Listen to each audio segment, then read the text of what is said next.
Committee will come to order. Without objection, the chair is authorized to declare a recess of the committee at any time. Without objection, all members shall have 5 legislative days within which to submit additional material to the chair for inclusion in the record. And I know it's a busy day for all members, and I'd like to give you a schedule for how this committee will proceed today. We have a vote series on the floor at 10:30, and then again later in the afternoon. I know we normally have a 1:30 vote series. That's what we're planning for today, but those plans change, as we recognize. We will recess for each of the vote series. It's my intention to conclude debate when the second series begins. Whatever we've completed by then, we'll vote on immediately after the second series and be done for the day. A quorum being present, will now proceed to the business. The chair now recognizes himself for an opening statement. Good morning, everyone. I want to start by saying how grateful I am to be back at the House Financial Services Committee. Nice. That brief sojourn did not make me envious of other people's tasks. Made me more grateful for being able to deal with you and work with you on both sides of the aisle. And so nice to be back. And as we sit here today, we know what's going on in the world. We hear that clearly. I think we have alignment, generally speaking, and acknowledge that the world's on fire and we need U.S. leadership. Our allies are questioning our commitment to the rules-based international system that we have been so constructive in building with our allies in the last 50 years. On October 7th, Iranian-backed Hamas terrorists launched a barbaric and unjustified attack against Israeli civilians. In the worst assault on Jews since the Holocaust, we saw families brutally slaughtered, entire communities decimated, and disgusting acts of violence carried out against the most vulnerable.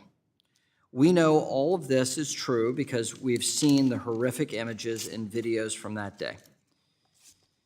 Undeniable proof of Hamas's anti-Semitic terror campaign. We're also all aware of Ukraine's ongoing fight against Putin's unjustified invasion. These conflicts have not occurred in a vacuum. They are interconnected. A new axis of evil is on the rise, and as the leader of the free world, it's the United States' duty to confront it. Russia, Iran, and the Chinese Communist Party are growing closer, threatening global stability. The crux of this emerging partnership centers around the trade of oil and energy, as well as illicit finance networks that allow these rogue actors to circumvent sanctions.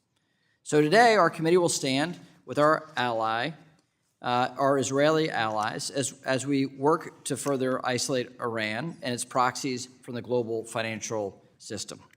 This is just the most recent step in our committee's work. Last month, we held subcommittee hearings to examine Hamas's financing and the role of Iran. Just last week, we had a bipartisan classified session with Deputy Secretary Adeyemo to better understand the nature of these ongoing global wars. I would concur that the administration has done an admirable task of rising to this occasion. The legislation we'll consider today builds on these ongoing efforts. We'll mark up Congressman Lawler's Iran-China Energy Sanctions Act of 2023 to target Iranian oil revenue, one of their primary sources of funding used to finance terrorism around the globe. H.R. 6000 and H.R. 5945, introduced by Representatives Nunn and Buser, respond to reports that the Biden administration eased Iran's ability to access $6 billion in humanitarian assistance. We'll also consider H.R. 5921, introduced by Mr. Huizenga, that would prohibit the Treasury Secretary from issuing any licenses authorizing a U.S. financial institution to engage in transactions for trade with Iran other than food, medicine, and medical devices benefiting Iranian civilians. This conforms to the stated policy of the administration. That bill also requires the Secretary to oppose International Monetary Fund assistance to Iran, to ensure the IMF member companies do not exchange special drawing rights held by Iran. It also prohibits the Export-Import Bank from providing assistance involving the Iranian government or any entity owned or controlled by the government. H.R. 6245, a bipartisan bill introduced by Representatives Hill and Vargas, requires the president to report on the assets of certain Iranian government officials and terrorist leaders while also providing for the publication of those assets. We did this in response to Russia and Russian oligarchs as well. We'll also consider Congressman Luetkemeier's H.R. 6015, which requires the president to prescribe regulations ensuring humanitarian exemptions involving Iran sanctions and ensuring they do not facilitate acts of international terrorism, transactions with sanctions persons, or the proliferation of weapons of mass destruction. These are just a handful of bills on today's agenda. It's my expectation we'll move all of them to the floor expeditiously. As today's geopolitical landscape grows ever more precarious, it's our responsibility to put forth thoughtful policy to protect our national security and support our allies. I believe all of these bills we will advance today meet this goal and complement the efforts of our colleagues across Congress. As I've said before, we hear a lot of tough talk in Washington, but it's the Financial Services Committee that continues to walk the walk. Finally, today, I hope we can focus on our work here in the Financial Services Committee. We all agree we should pass a supplemental appropriations bill and keep the government open. Those two things are very important. Helping with our national security efforts and international aid is very important. And I support the package that is being contemplated in the Senate. I also support keeping the government open. But we're legislating in this committee specific to our committee. And we should use today's markup to advance sound policy, not as a platform for partisan talking points. And I look forward to a robust discussion and debate today, and I yield back. I'll now recognize the ranking member for an opening statement. Thank you very much, Mr. Chairman, and we all welcome you back. And I just don't want you to use the gavel as hard as you used it when you were acting as... Not next to the ranking member. I will not do that. Thank you very much, Mr. Chairman. So good morning. On October 7th, Hamas launched a deadly attack against the people of Israel, resulting in the death of more than 1,400 Israelis, as well as over 30 Americans. I again condemn Hamas for this horrible and deadly attack. And I recognize that there were many civilians in that 1,400 who lost their lives. Over the last month, we've seen as Israel tries to eliminate Hamas and wage war, thousands of innocent Palestinians, including children and babies, are also being killed. This must stop. Ladies and gentlemen, I do believe that unless we are able to stop this war that is being waged, that Hezbollah and Iran may get into this war, which would draw the United States into it. And I think that would be a horrible decision for everyone involved. And so that's why I've called for a ceasefire and believe there must be immediate and sufficient humanitarian support for civilians amid ongoing negotiations for the release of all hostages.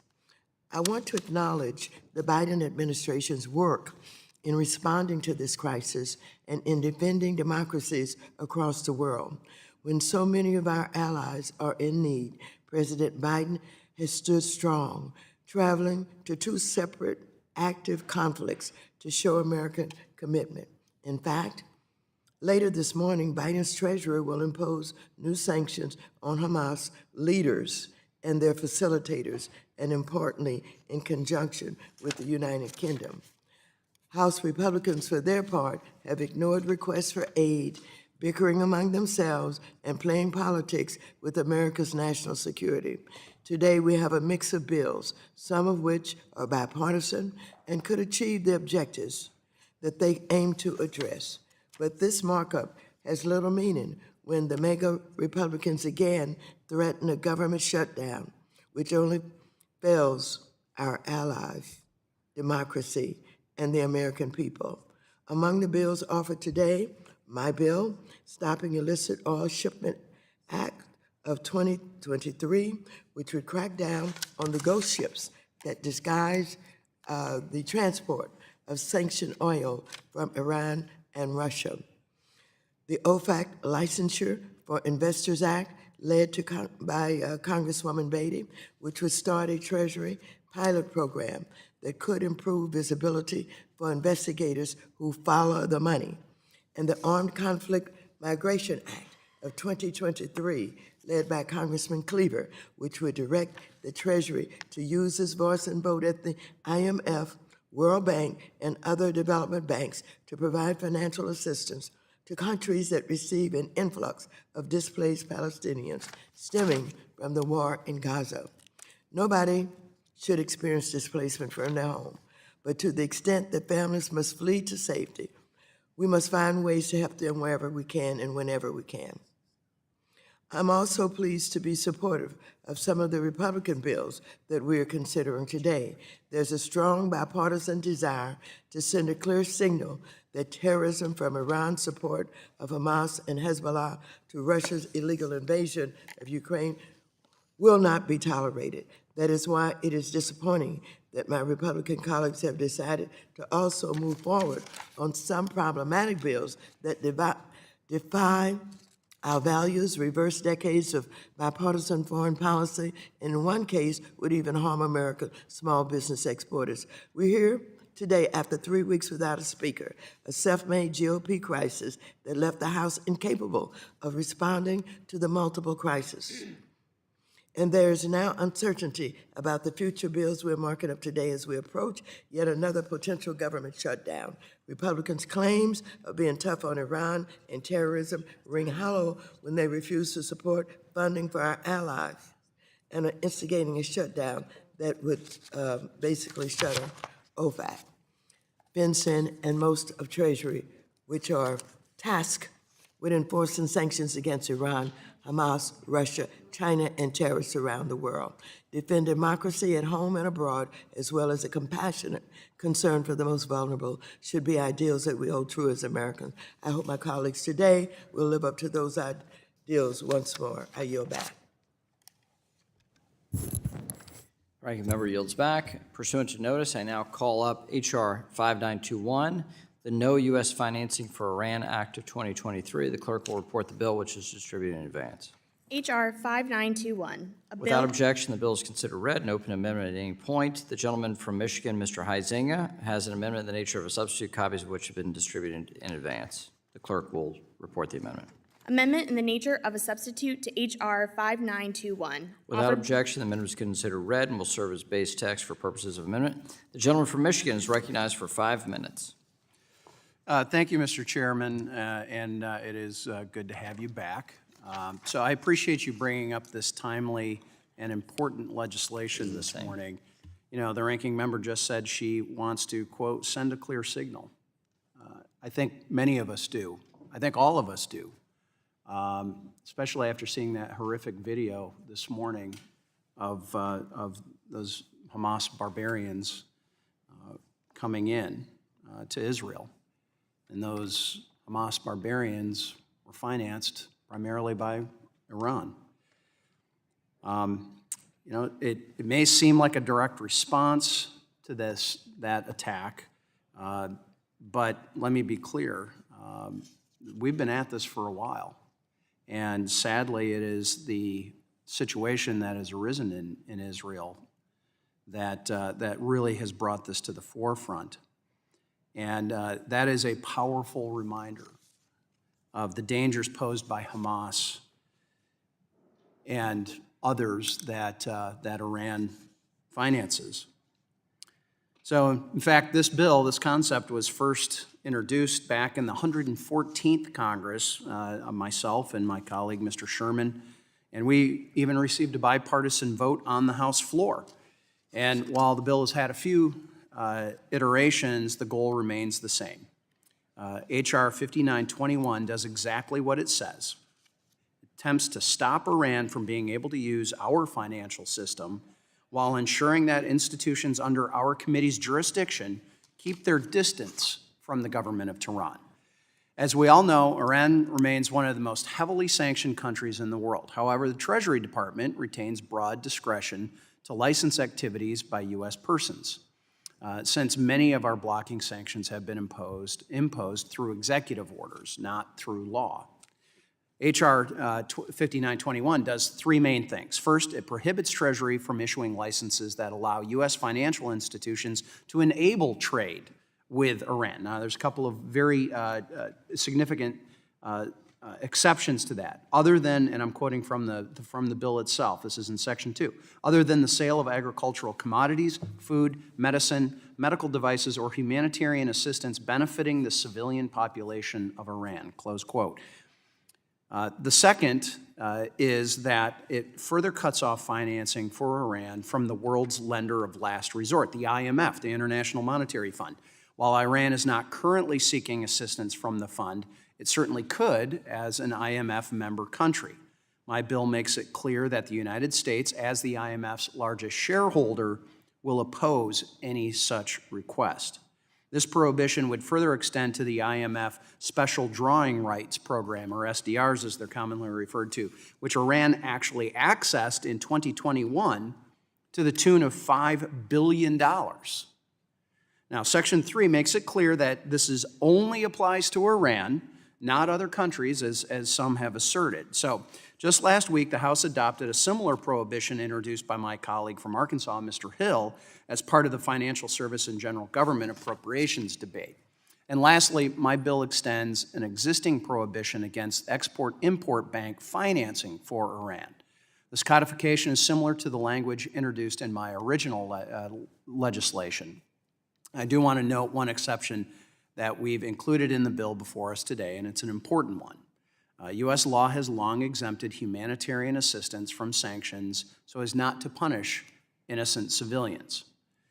My bill tightens the grip on the Ayatollahs, on the government itself, but it licenses for humanitarian aid to ordinary Iranians will be continued to be permitted. This is as clear as the day on the text of the bill. So, Mr. Chairman, when our fellow Americans deposit their earnings in a U.S. bank or entrust the government with their tax dollars, they do so assuming that the money will not be used in ways which undermine the security of our country or the security of our allies. These are common sense but long overdue prohibitions, and we are really taking what some would say is policy and we're codifying it. We're making it the law. And I urge swift passage of the No Financing for Iran Act, and I yield back the balance of my time. Gentleman yields back. The ranking member seeks recognition on the ANS and is recognized for 5 minutes. I move to strike the last word. Gentlelady is recognized. Mr. Chairman and members, I oppose H.R. 5921. While Representative Huizenga suggests that the bill targets Iran, the language is so overly broad that it effectively closes XM for business. It harms the financing that XM provides to support America's small businesses, which have nothing to do with this conflict. The bill also harms every single developing country all around the world that is a member of the IMF, including countries in sub-Saharan Africa and the Caribbean, by limiting their ability to receive future allocations of SDRs until Iran changes its ways. The argument that Iran may exchange SDRs or special drawing rights is a false one because United States sanctions and policies on Iran prevent countries from exchanging them. In fact, Iran hasn't exchanged any of its SDRs, not now and not in this century. Moreover, Treasury has suggested that this bill would harm national security because of limitations on certain types of trade. So I urge all members to oppose this bill. Thank you, and I yield back. Gentlelady yields back. Further discussion, further debate.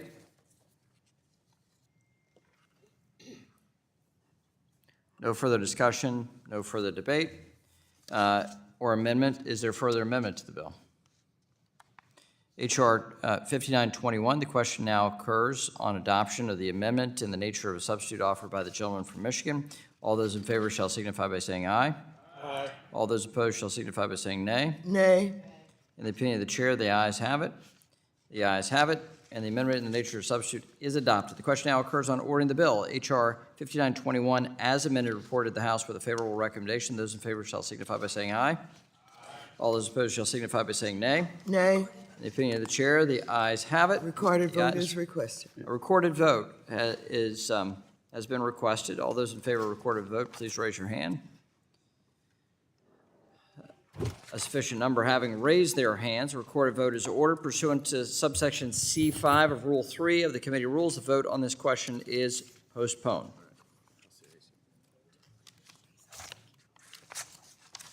We had votes on the floor just called, so why don't we get to the opening of this, and given how long it takes to get to the floor votes, maybe we get both sides in before we go to the floor. Pursuant to notice, I now call up H.R. 5923, the Iran-China Energy Sanctions Act of 2023. The clerk will report the bill, which was distributed in advance. H.R. 5923. Without objection, the bill is considered read and open to amendment at any time. The gentleman from New York, Mr. Lawler, has an amendment of the nature of substitute, copies of which were distributed in advance. The clerk will report the amendment. Amendment in the nature of a substitute to H.R. 5923. Without objection, the amendment is considered as read and will serve as base text for purposes of amendment. The gentleman from New York, Mr. Lawler, is recognized for 5 minutes. Thank you, Mr. Chairman. I appreciate you calling up my legislation, the Iran-China Energy Sanctions Act. Iran is exporting around 1.5 million barrels of petroleum per day, its highest level in 4 years.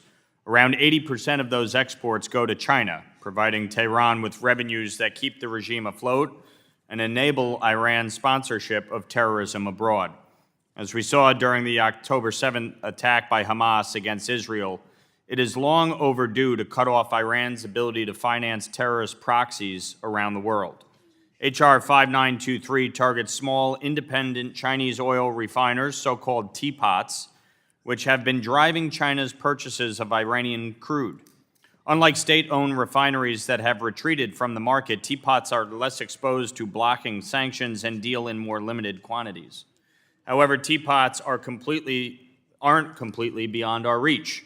The United States also wields secondary sanctions that punishes foreign financial institutions that work with Iran's banks in order to deal in Iranian crude. Under current law, these dealings can be sanctioned when a foreign bank engages in significant transactions. The modifier significant appears frequently in our sanctions law, and for good reason. It gives the Treasury Department appropriate discretion to go after meaningful trade and focuses its resources on the worst actors. But limiting ourselves to the big fish doesn't work when it comes to Iran's collaboration with teapot refiners. There are more than 40 such refiners, and they may not have economic ties to the U.S. that would make them wary of sanctions. This is where my bill comes in. And Chinese and other foreign financial institutions that work with teapots do deal with the U.S. financial system. Therefore, my bill expands the law's definition of significant transaction to ensure that any dealings they have with Iran's sanctioned financial institutions, including the Iranian Central Bank, will lead to the closure of their correspondent accounts in our country. H.R. 5923 requires the Treasury Department to make annual sanctions determinations for Chinese banks. These banks will have to force the refiners to deal with the exit of the Iranian oil trade or risk losing their access to the U.S. dollar. These secondary sanctions complement the SHIP Act, a bill that I authored and recently passed through the House that would impose sanctions on ports and refineries that take in petroleum from Iran. I was pleased to see the House pass this bill with broad bipartisan support. Mr. Chairman, I believe the right strategy to confront Iran's petroleum exports needs to address China from two sides. We need to enforce primary sanctions against Chinese firms that trade in oil, but when they fly under the radar, we have to force China's own banks to cut them off. And that is what H.R. 5923 does. Iran remains classified as the world's leading state sponsor of terrorism, and its longstanding support for Hamas must end. That means attacking Tehran's ability to leverage oil exports to obtain hard currency, period. H.R. 5923 underscores that we will target foreign entities large and small in pursuit of this objective. Mr. Chairman, I just came back from a bipartisan trip to Israel, and we met with Prime Minister Netanyahu and Defense Minister Gallant and the U.S. Ambassador to Israel, Jack Lew. We met with the families of the hostages of the terrorist attack on October 7th, and we watched a 21-minute version of the video that members of Congress were shown this morning in a classified setting. I don't know how anyone could watch that video and see the barbaric destruction that was ravaged against Israel and the Jewish people and not understand that we are dealing with evil that must be confronted and combated at every turn. Not only must Hamas be eliminated, but we must confront the unholy alliance between Iran, China, Russia, as they seek to undermine the free world, as they wage war in Ukraine against Israel. We cannot be a bunch of Neville Chamberlains. This moment calls for us to be Winston Churchill. Victory at all costs. I yield back. Gentleman yields back. Further discussion, further debate. The ranking member seeks recognition on the ANS. I move to strike the last word. Gentlelady is recognized for 5 minutes. At the conclusion of this, we will recess for floor votes and continue this bill. Gentlelady is recognized. Excuse me, I'd rather he say something now. He's a co-sponsor of the bill, I think. Sure. Would ask unanimous consent to withdraw the request for recognition to retain your time. Without objection, we'll now recognize the gentleman from New Jersey to strike the last word. Thank you, Ranking Member, and thank you, Mr. Chairman. I move to strike the last word. Gentleman is recognized. And welcome back, Mr. Chairman. I'm very proud to help lead the bipartisan Iran-China Energy Sanctions Act and to speak in support of it here today. I want to thank my friend and fellow Problem Solver Caucus member, Congressman Lawler, for his work on this crucial bill and collaborating together. I want to thank him also for his words and his recent trip to Israel. Thank you very much for your leadership on this common sense legislation as well that will hold Iran and China accountable for their heinous activities. China is Iran's biggest customer for oil and a major supplier of Iran's missile and drone program. Despite strict U.S. sanctions designed to curb the Iranian regime's oil trade, Iranian oil exports to China more than doubled last year. As we speak, Iran is using its oil trade to China to bring in $150 million a day in revenue. China is principally responsible for keeping the Iranian regime in business through oil purchases. China has proven the savior of Tehran by continuing to import millions of barrels of oil every single day. Recent reports indicate that China is considered supplying Iran with ammonia, a key chemical compound used to propel ballistic missiles. China is even helping aid Russia's unprovoked and unjustified invasion of Ukraine. If all of this wasn't concerning enough, China also disregards Iran's backing of terror groups and their proxies, including Hamas. On October 7th, Hamas terrorists invaded Israel and brutally murdered, raped, burned alive, decapitated, and kidnapped more than 1,200 innocent babies, children, men, women, and elderly, including Americans. I saw the classified footage this morning, and I don't think I'll ever be able to unsee that, and I would urge all of my colleagues to take the time to view it. China has taken an anti-Israel stance following the atrocities of October 7th. The Chinese Foreign Ministry has repeatedly declined to use the words Hamas or terrorism and refused to acknowledge the fact that Israel was attacked by Hamas. Hamas relies on support from the Iranian regime, the leading state sponsor of terror. As Iran deepens its ties to China and Russia, we are reminded that they cannot be trusted and must be held accountable. Iran has directly or through their terrorist proxies, including Hamas, Hezbollah, Palestinian Jihad, killed hundreds of Americans and attacked our bases and our allies in the region. All this is why we must pass the bipartisan Iran-China Energy Sanctions Act to cut off sources of funding to Iran. As Congressman Lawler so artfully explained, this bipartisan legislation expands sanctions to cover Chinese financial institutions that purchase petroleum products from Iran. The bill also requires an annual determination as to whether Chinese financial institutions have engaged in sanctionable conduct. We must continue to sanction those who are involved in the import of Iranian oil, including financial institutions. This bill will do just that. The Iran-China Energy Sanctions Act is urgently needed to cut off and deny resources to the world's leading state sponsor of terrorism. China can no longer remain Iran's top customer. I will continue to fight against their growing influence and to make sure we do everything we can in our power to protect the U.S. and its allies, including Israel, from Iran. I hope my colleagues on both sides of the aisle will join us to support this common-sense bipartisan legislation.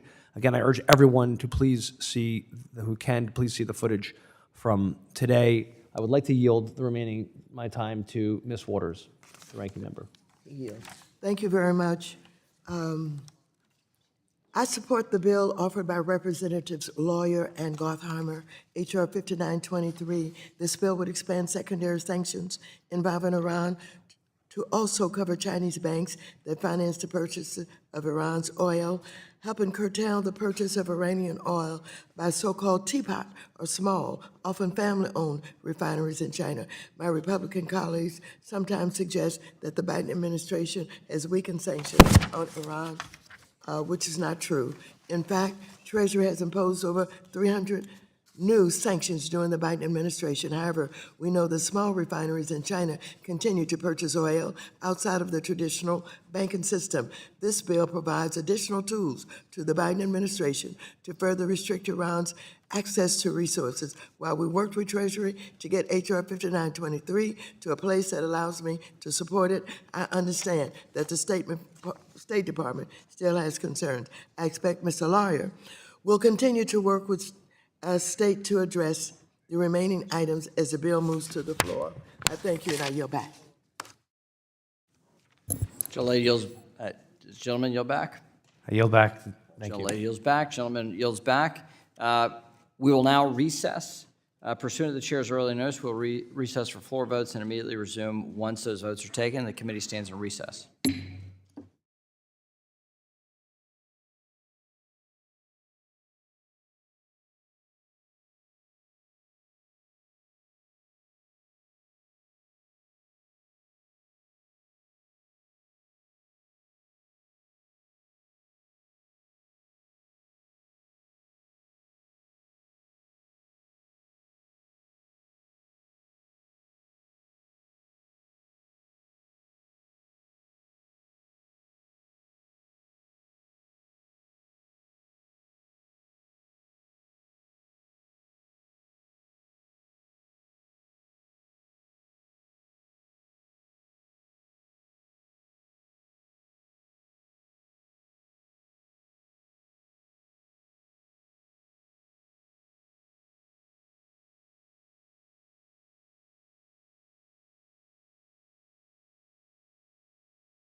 Now resume debate on H.R. 5923. For what purpose does the gentleman from Illinois seek recognition? I have an amendment at the desk. Is that We'll in pause order while at the this- amendment is distributed.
Do all members have a copy?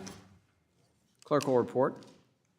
Amendment to the amendment in the nature of a substitute to H.R. 5923. Without objection, the amendment is considered as read. The gentleman from Illinois is recognized for his amendment. Thank you, Mr. Chairman. The intent of the underlying bill here is to direct the administration to prioritize the pursuit of Chinese firms that are facilitating purchases of Iranian oil, regardless of their size. But it is more than oil that finances the Iranian war machine. I believe the administration to do everything in its power to ensure compliance with our entire sanctions regime, not only with regards to sanctions on oil, but with transactions related to key military and dual-use technologies as well, in particular drones. Iran is a known sponsor of terrorist groups like Hamas and Hezbollah and of other state adversaries like Russia. There is good evidence of Iranian drones on the battlefield in Ukraine, and in recent days it appears that similar technologies are being used by terror groups in the Middle East. This bill leverages existing statutory authorities to prioritize a narrow but important facet of Iranian sanction evasions with regards to oil. At the same time, we know Iran is building drones and sharing that technology with proxies in the Middle East and with Russia. And my amendment would expand this legislation to cover Iran's drone program, empowering the Treasury to pursue any financial institution involved in the pursuit of Iranian drones or parts or related systems, which are very often dual use. This common sense amendment would put additional pressure on Iran's support for terror groups, our adversaries, and other bad actors. It will prioritize a crackdown on Iran's drone program to ensure that this technology cannot be used to harm U.S. service members or our allies. So I encourage my colleagues to support this amendment and yield back. Further discussion, further debate? Mr. Chairman? Does the gentleman from New York seek recognition for the amendment? Yes, I want to thank my colleague. Gentleman's recognized for 5 minutes. Move to strike the last word. Thank you, Mr. Chairman.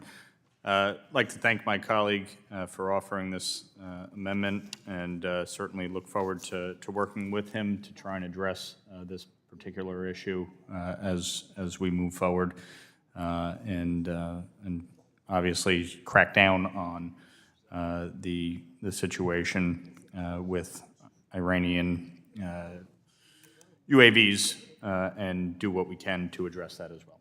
So thank you. Thank you. Would the gentleman yield? Sure. Yeah, so with that, I would then offer to withdraw my amendment and appreciate your offer to continue to perfect this amendment as this bill moves forward. Thank you. Gentleman withdraws. Is there further discussion, further debate on the amendment in the nature of a substitute? Gentleman withdrew. All right, further discussion, further debate on the amendment in the nature of a substitute. There being none, on H.R. 5923, the question now occurs on adoption of the amendment in the nature of a substitute offered by the gentleman from New York.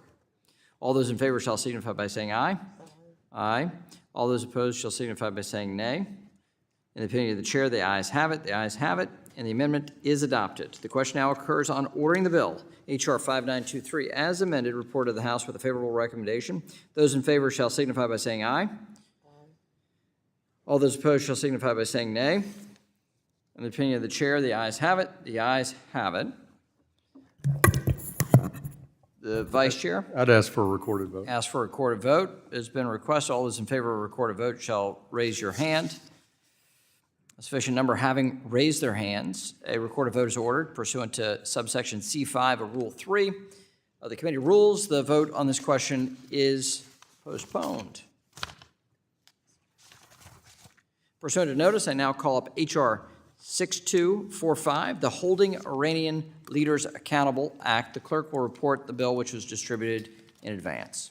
H.R. 6245, a bill to require the Secretary of the Treasury to report on financial institutions' involvement with officials of the Iranian government and for other purposes. Without objection, the bill is considered read and open to amendment at any point. The gentleman from Arkansas, Mr. Hill, has an amendment that he shared for substitute, copies of which were distributed in advance. The clerk will report the amendment. Amendment in the nature of a substitute to H.R. 6245. Without objection, the amendment is considered as read and will serve as base text for the purposes of amendment. The gentleman from Arkansas, Mr. Hill, is recognized for 5 minutes. Well, thank you, Mr. Chairman, and thanks for holding this timely markup. Here we are in the midst of crisis in the Middle East, ongoing crisis in the Middle East and Ukraine, and so I think it's terrific to see this leadership from Chairman Luetkemeyer and you to schedule this markup to talk about national security. On this particular bill, Holding Iranian Leaders Accountable Act, one that this committee has marked up in the past and passed previously. I want to thank first my friend from California, Mr. Vargas, for working on this with me. And I appreciate the partnership across the Financial Services and Foreign Affairs committees on these type of bills. As we've talked and witnessed over and over again, including the members on a bipartisan basis that watched the horrific film of people being beheaded with a hoe or burned alive or being shot in their cars or gunned down as they ran across a field, Hamas is a creature of Iranian money and training. And the most recent terror attacks against Israel necessitate additional financial retaliation against Hamas's enabler and puppet master, Iran. To prevent further atrocities being perpetrated against the people of Israel, we must ensure all avenues for terror financing are cut off and more closely scrutinized the finances of Iran's government officials. This bill would require the Treasury Secretary to estimate the illicit and corrupt assets held by Iran's most senior leaders and potentially publish those assets online for all Iranians to see. Let's publish it in Farsi, Mr. Chairman, and let the Iranian people see where all this money's going. It isn't going to humanitarian causes. It's long overdue for Iranian civilians who suffer under this regime to see exactly how their rulers live. In addition, this bill would require the Secretary to seek the closure of accounts connected to those assets wherever they may be held. Mr. Chairman, let me point out that this bill responds to several questions raised when a previous version of this legislation was passed by the House back in 2017. First, I've made the asset report less onerous in order to implement by limiting the number of leaders required in each report. This will allow the Treasury Office of Terrorism and Financial Intelligence to compile this information accurately, on time, and much more effectively. Second, there are several provisions in this legislation that are designed to maximize cooperations by Iranians and foreign financial institutions with U.S. intelligence and law enforcement agencies. Under my bill, an Iranian leader may not appear in the report because they simply were not selected. Alternatively, they may be excluded because they're providing significant cooperation with U.S. intelligence or law enforcement agencies. The point here is Iranian officials can only guarantee they'll be left out of a report by aiding efforts against the mullahs in Tehran. At the same time, the leaders who are covered by this bill will never know which of their colleagues is absent from a report because of cooperation with the U.S. or because of sheer luck. This will sow additional distrust in the regime and incentivize officials to turn on the Ayatollahs when they can. A decade ago, Reuters concluded that Iran's supreme leader may control real estate holdings and other assets worth $95 billion.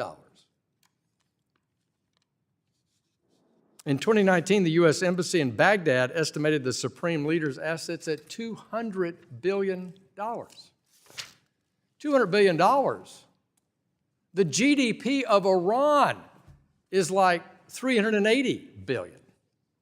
Let that sink in, Mr. Chairman. Meanwhile, Iran's own labor ministry has stated that a third of the country's population lives in extreme poverty. Earlier this year, Iranian newspaper reported that some were even selling their own organs to survive. It's time for Iran's civilians to see how corrupt the Ayatollahs are, how they've amassed wealth while ordinary people live in despair.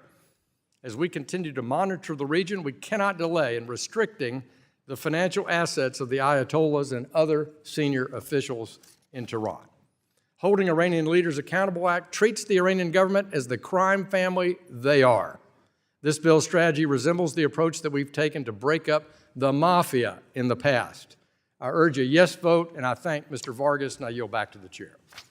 Gentleman yields back. Further discussion, further debate. Gentleman, Mr. Vargas, co-sponsor of the bill, is recognized for 5 minutes. Thank you very much, Mr. Chair. I move to strike the last word. First of all, I'd like to thank you. You've always been a fair and honorable person, and you comported yourself accordingly when you were the pro tem, and you made us all proud. It's great to have you back. But again, thank you for the great work that you did. I think we were all proud of you. Thank you. I'd also like to thank the ranking member for allowing me to speak today. Before I talk about the bill, I'd also like to thank Mr. Hill at the outset. Thank him for his leadership on this bill and the experience that he brought to this subject. It really was an honor and a pleasure to work with him and his staff, and the experience, obviously, that you have working for a former administration really came in handy, and again, I thank you for that. I would like to speak to support H.R.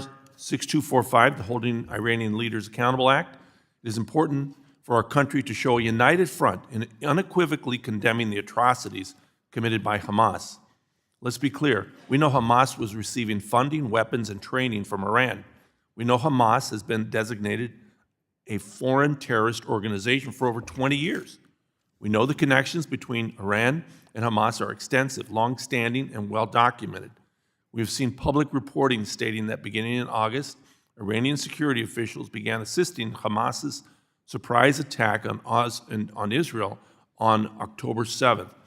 According to Wall Street Journal reporting, Iran's Islamic Revolutionary Guard Corps leader and Iran's foreign minister participated in precursory meetings with Hamas and Hezbollah to coordinate attacks. Over time, Iran has grown its network of proxies through which it funds its foreign terrorism regime against our allies and our partners. According to our Central Intelligence Agency, Iran activates these proxies to escalate the threat landscape in the Middle East. Notably, Iranian-backed Houthi and Palestinian Islamic Jihad militants fired missiles at innocent Israeli families. Additionally, according to the Pentagon's, Iran's proxies in Syria and Iraq have attacked U.S. service members at least 38 times in less than a month. In response, U.S. Central Command has conducted airstrikes against Iran's proxies that are conducting terrorism in the region. The U.S. Navy has also sent multiple carrier strike groups to the Mediterranean Sea to deter additional maligned actors from joining Hamas's humanitarian nightmare. And this defensive measure bolsters the great work that the Biden administration is taking to hold Iranian-backed terrorists accountable. Last month, the Treasury Department sanctioned 10 key Hamas terrorist groups, operatives and financial facilitators in Gaza and the surrounding region. In addition to the military aid and targeted sanctions, I would like to applaud the Biden administration for coordinating with Israel to ensure the timely delivery of humanitarian aid to Gaza. So far, the Biden administration has provided over $100 million in humanitarian assistance for the Palestinian people in Gaza and the West Bank. This assistance has provided over 1 million innocent civilians with clean water, food, hygiene support, medical care, and other essential needs. We must continue to support the administration as they coordinate with our international partners to ensure that aid goes directly to civilians and does not end up in the hands of Iranian-backed Hamas terrorists. According to the United Nations Relief and Work Agency, Hamas has been stealing needed humanitarian aid from the Palestinian people for over a decade. This is not the time for partisan politics. We must form a bipartisan front to support Israel's right to defend itself, provide humanitarian aid to innocent civilians, and and hold those responsible for these reprehensible attacks. In the same spirit of bipartisanship, I am proud again to join my friend from Arkansas, Mr. Hill, to co-lead the Holding Iranian Leaders Accountable Act. This bipartisan bill requires the president to report on the assets of certain Iranian government officials and terrorist leaders. Additionally, this legislation requires the Secretary of the Treasury to seek the closure of U.S. and foreign financial accounts connected with those assets. Again, I'd like to thank you, Mr. French Hill. Appreciate your work and your experience in this, and your staff for partnering with us with this much-needed legislation. I look forward to the day where there is lasting and sustainable peace in the Middle East. I urge all my colleagues to support this bipartisan bill. With that, I yield back, Mr. Chair. Gentleman yields back. Further discussion, further debate. Mr. Chairman, I have an amendment at the desk. Let me see if there's further discussion on the ANS. Oh, the ranking member seeks recognition and is recognized for 5 minutes. I move to strike the last word. The lady's recognized. I support H.R. 6245, offered by Mr. Hill and Mr. Vargas. This bill would require the president to report on the assets of certain Iranian government officials and terrorist leaders and requires the publication of those assets in a report. I understand that to the extent OFAC has such information, it has already acted on it by imposing sanctions, but I would welcome the office combining these names into one place. And if there are other individuals that have not been sanctioned, OFAC should consider whether additional sanctions are necessary. I would note that it also makes sense for Treasury to maintain a list of Russian and Belarusian elites, especially due to the growing collaboration of Iran and Russia. Thank you, and I yield back. Gentlelady yields back. Further discussion, further debate. The gentleman from California. I have an amendment at the desk. Gentleman has an amendment at the desk. Mr. Chairman, I reserve a point of order on the amendment. Point of order has been reserved. We'll pause while the amendment is distributed.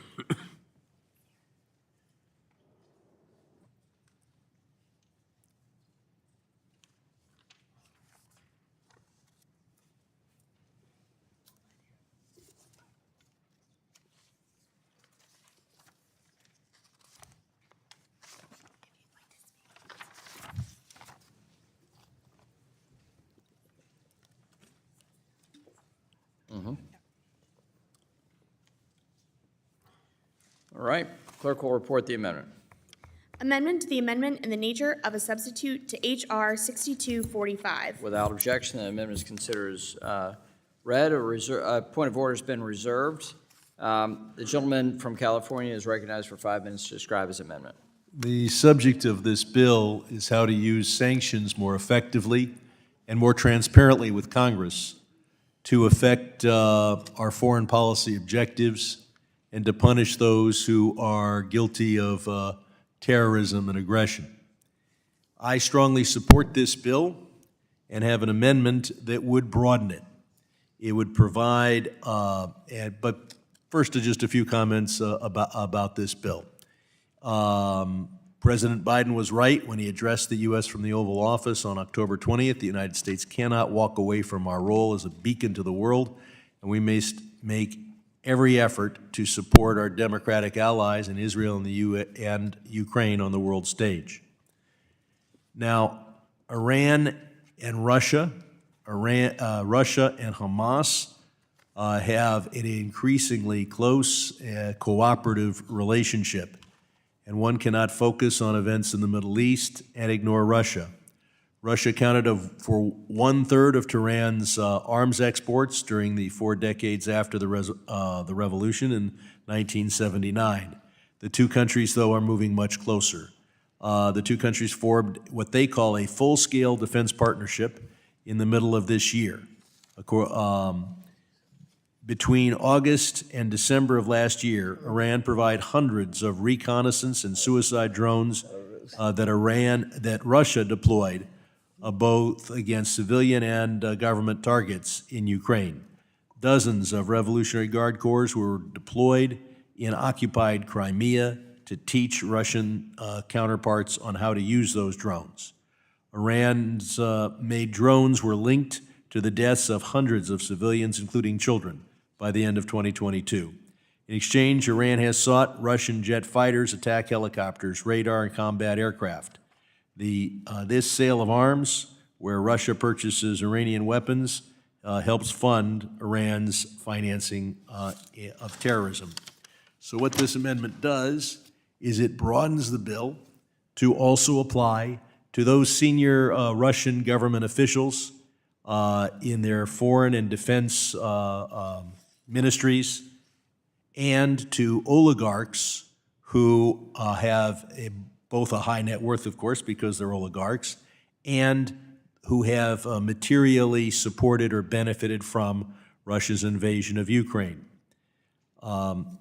This amendment would sunset with regard to Russian officials within 5 years, or when the Treasury certifies that Russia has cooperated with the U.S. in our efforts to combat international terrorism financing, and Russia has withdrawn or ceased hostilities in Ukraine.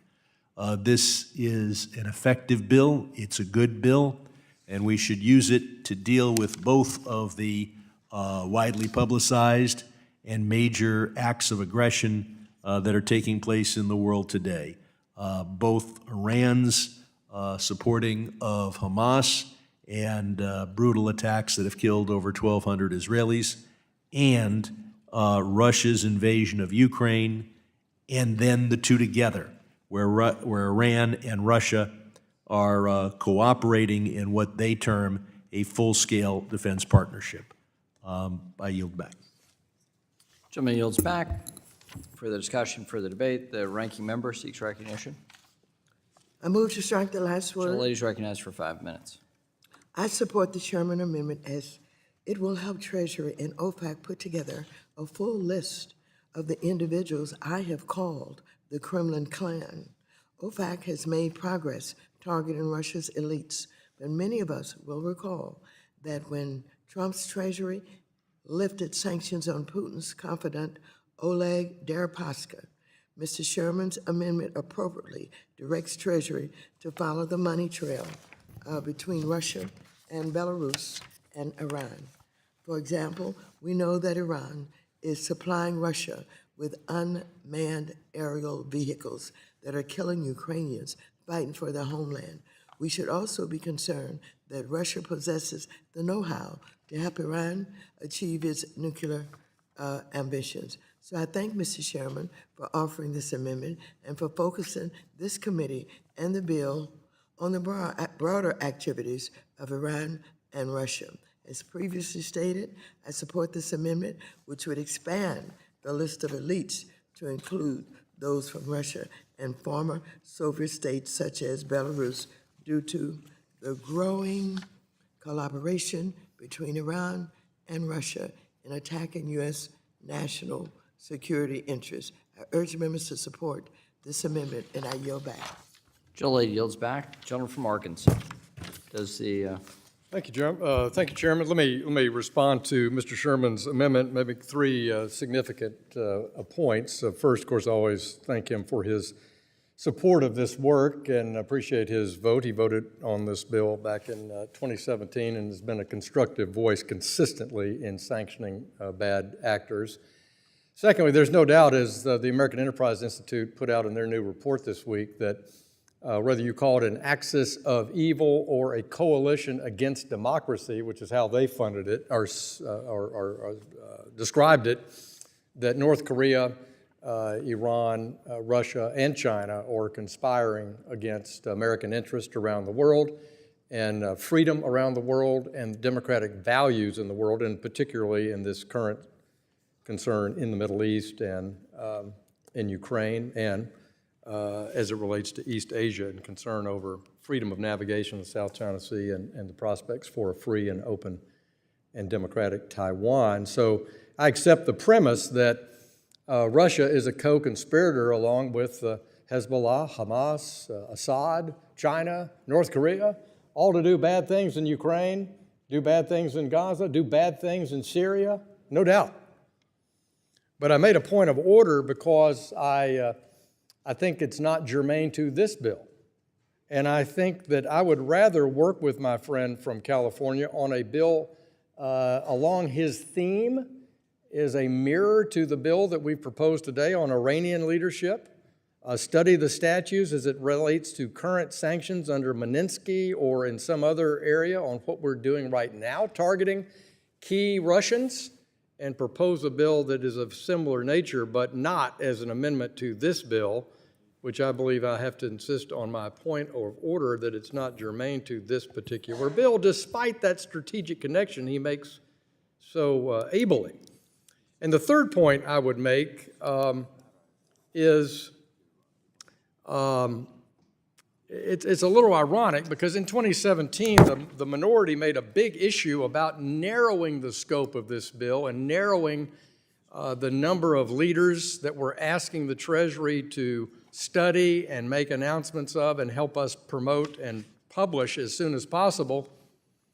The minority said the level of scrutiny would be needed to produce a credible report would place a real strain on the Treasury Department, diverting significant resources away from Treasury investigators that are tasked with targeting sanctionable conduct, implementing existing sanctions on Iran, and uncovering illicit conduct around the globe, including at the time, back in 2017, North Korea's efforts to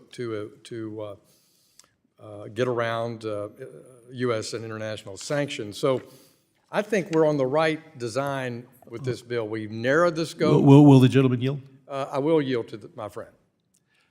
As to whether this is germane, I think the purpose of this bill is more effective sanctions against America's adversaries. Certainly Russia is one of those adversaries.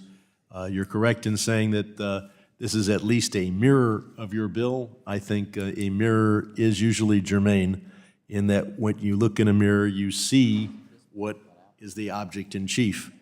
Well, let me reclaim my but time, Mr. Sherman. Let me reclaim my time. Look, I don't think it's germane because we have a lot of adversaries in the world, and we ought to deal with them effectively. This bill was narrowed at the request of not only the Democratic minority, the last time we offered it and voted on it on the House floor, but also the Treasury to better focus it so they can be more effectively reporting.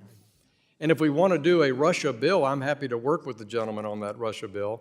But this bill is about Iran. And today the story is about countering Iran's backing of Hamas, backing of Hezbollah, backing of the Houthis in Yemen, attacking shipping in the Persian Gulf, attempting to assassinate American officials right here by hiring hitmen in the United States.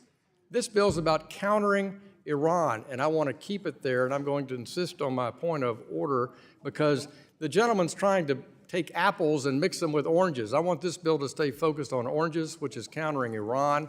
I want to work with him on a Russian bill, and I yield back to the chair. Gentleman yields back. The chair is prepared to Green from rule Texas. on the question of the point of order. Green from Texas. Gentleman from Texas, seek recognition. Do you move to strike the last word? I will strike the last word. Gentleman is recognized. And before yielding to Mr. Sherman, permit me to simply say that I do support his amendment. I support the previous legislation that would prevent Iran from continuing to finance terrorism. Iran is a bad actor. It has to be constrained. I think that there's more that we can do, but I appreciate what's being done. And I yield to Mr. Sherman. Thank you. Germaneness is always an elastic concept. The gentleman says his bill is oranges. Some would say, well, maybe a bill should just be about seedless tangerines, or maybe it's dealing with all oranges. I believe this bill deals with fruit, and both apples and oranges are germane. More particularly, I think this bill deals with sanctions against individuals who are promoting war crimes, terrorism, invasion. That being said, I hope very much to prevail on the point of order issue, though I can't say that I'm optimistic. I would hope that the chairman of this committee could commit that not only will Mr. Hill and I work on a bill, but that it will come up for and be scheduled for a markup expeditiously. Would the gentleman yield? I will yield. Now, speaking for the chairman, I would very much like to work with the gentleman from California on a bill directed at Russian sovereign officials in the Russian Federation and Russian oligarchs, to the extent those items have not been dealt with before this committee, heading down a unique channel to do the exact same kind of work, publishing so that ordinary Russians can see the wealth created by Putin and his henchmen and use that as a deterrent in publicizing what they've reaped by the destruction of Syria and Ukraine and elsewhere in the world. And I yield back to the gentleman. And the time belongs to the gentleman from Texas. And I will yield back. Thank you. Gentleman yields back. Gentleman from California, Mr. Vargas. I move to strike the last word, Mr. Chairman. Gentleman's recognized on the amendment. Thank you very much. I do appreciate, first of all, and thank the gentleman from the Los Angeles area for the amendment. I think it's a very good amendment, and certainly I agree that Russia is a super bad actor in all of this. However, I do think that we're targeting Iran in this, and we did limit it. I have to say that honestly, it was a pleasure working with Mr. Hill. He was very knowledgeable in this field and also very easy to work with. He understood some of the constraints that the previous bill had, and that's why we were able to work this out in a bipartisan way. I think that my experience is a very positive one, and I would suspect, Mr. Sherman, if I can address you personally, I believe that your experience would be very good working with him and his team.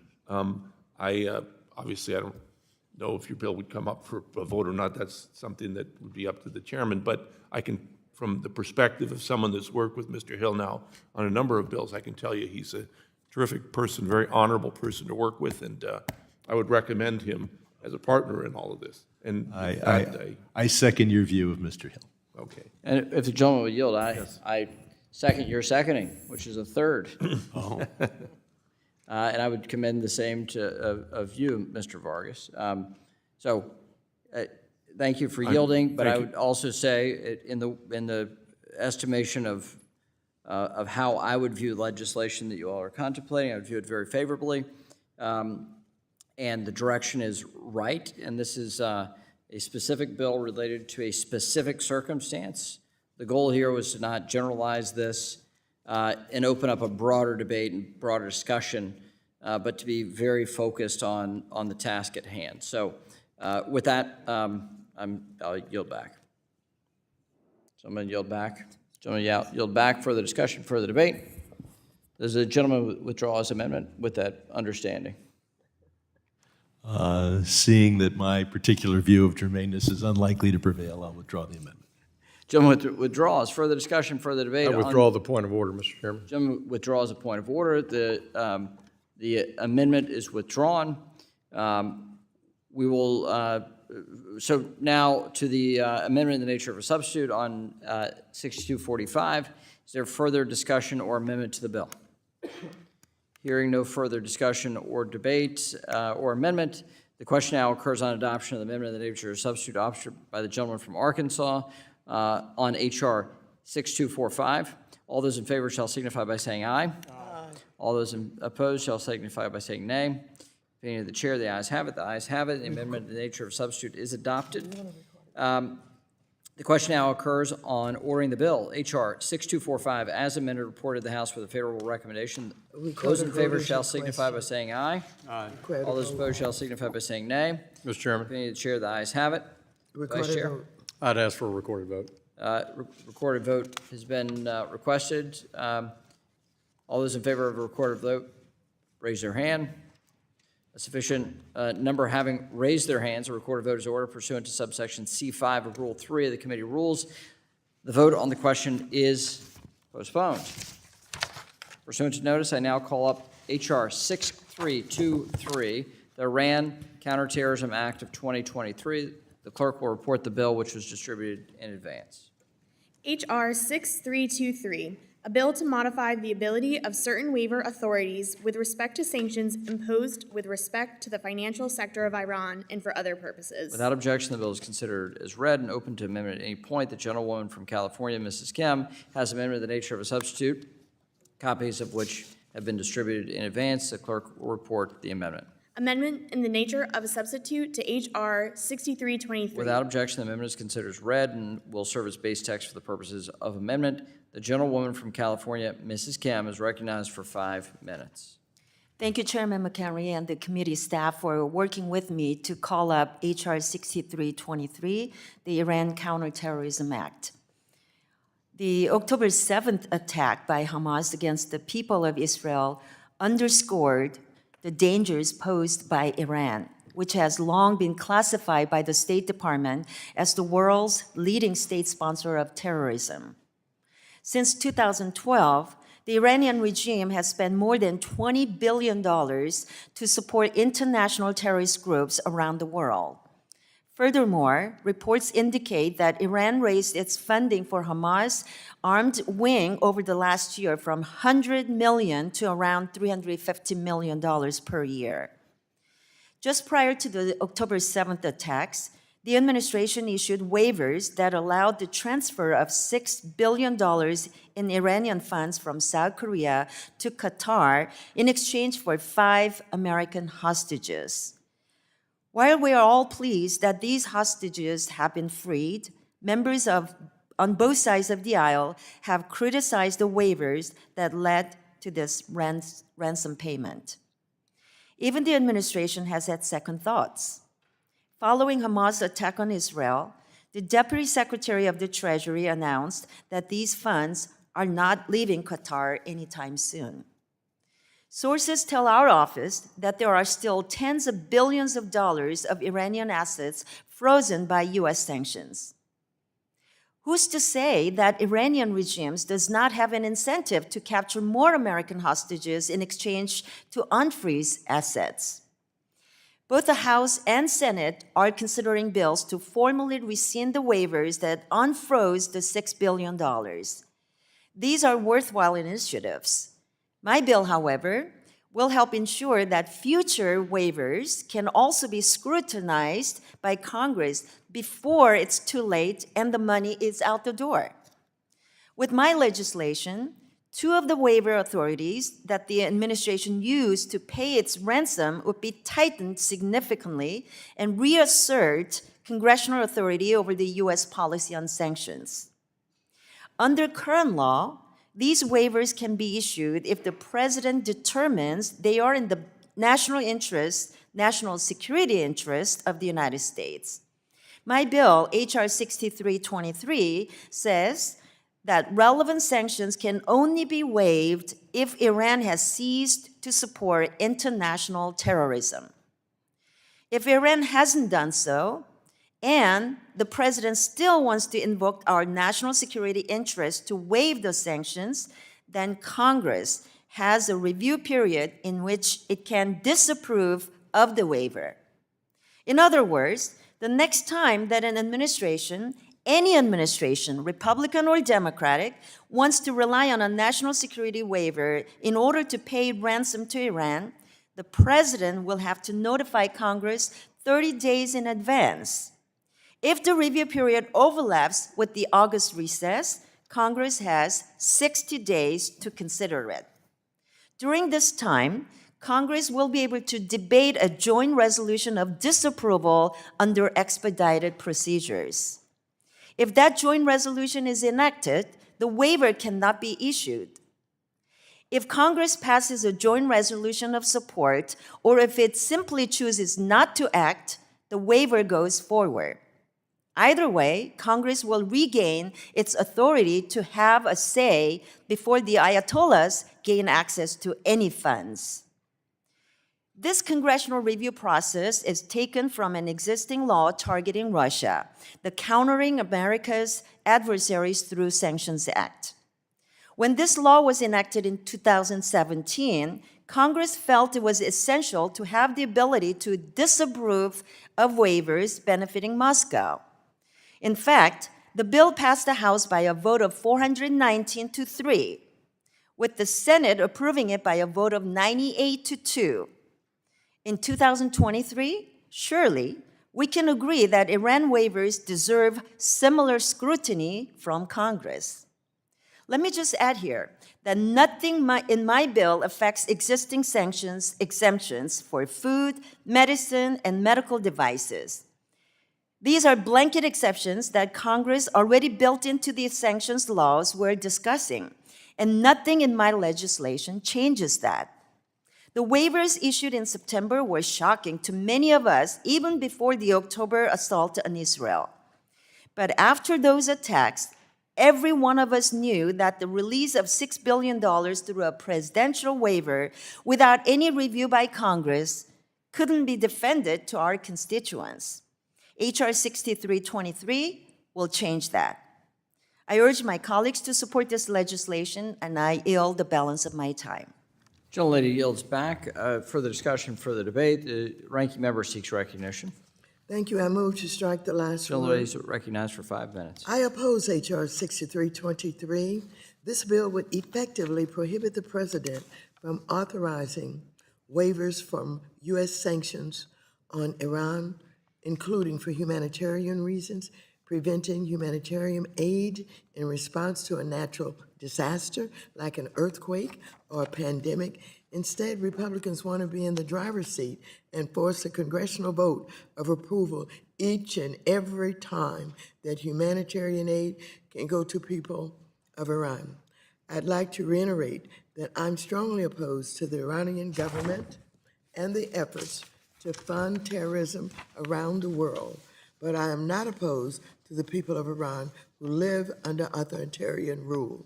This bill paralyzes the tools that we have to engage those people, turning the target of U.S. sanctions on victims of the repressive Iranian regime. It also will harm our relationships with allies in Europe, Japan, and elsewhere who are needed to create and enforce a comprehensive sanctions regime that Iran cannot circumvent. For these reasons, I oppose the bill. Thank you, and I yield back. Gentlelady yields back. Further discussion, further debate.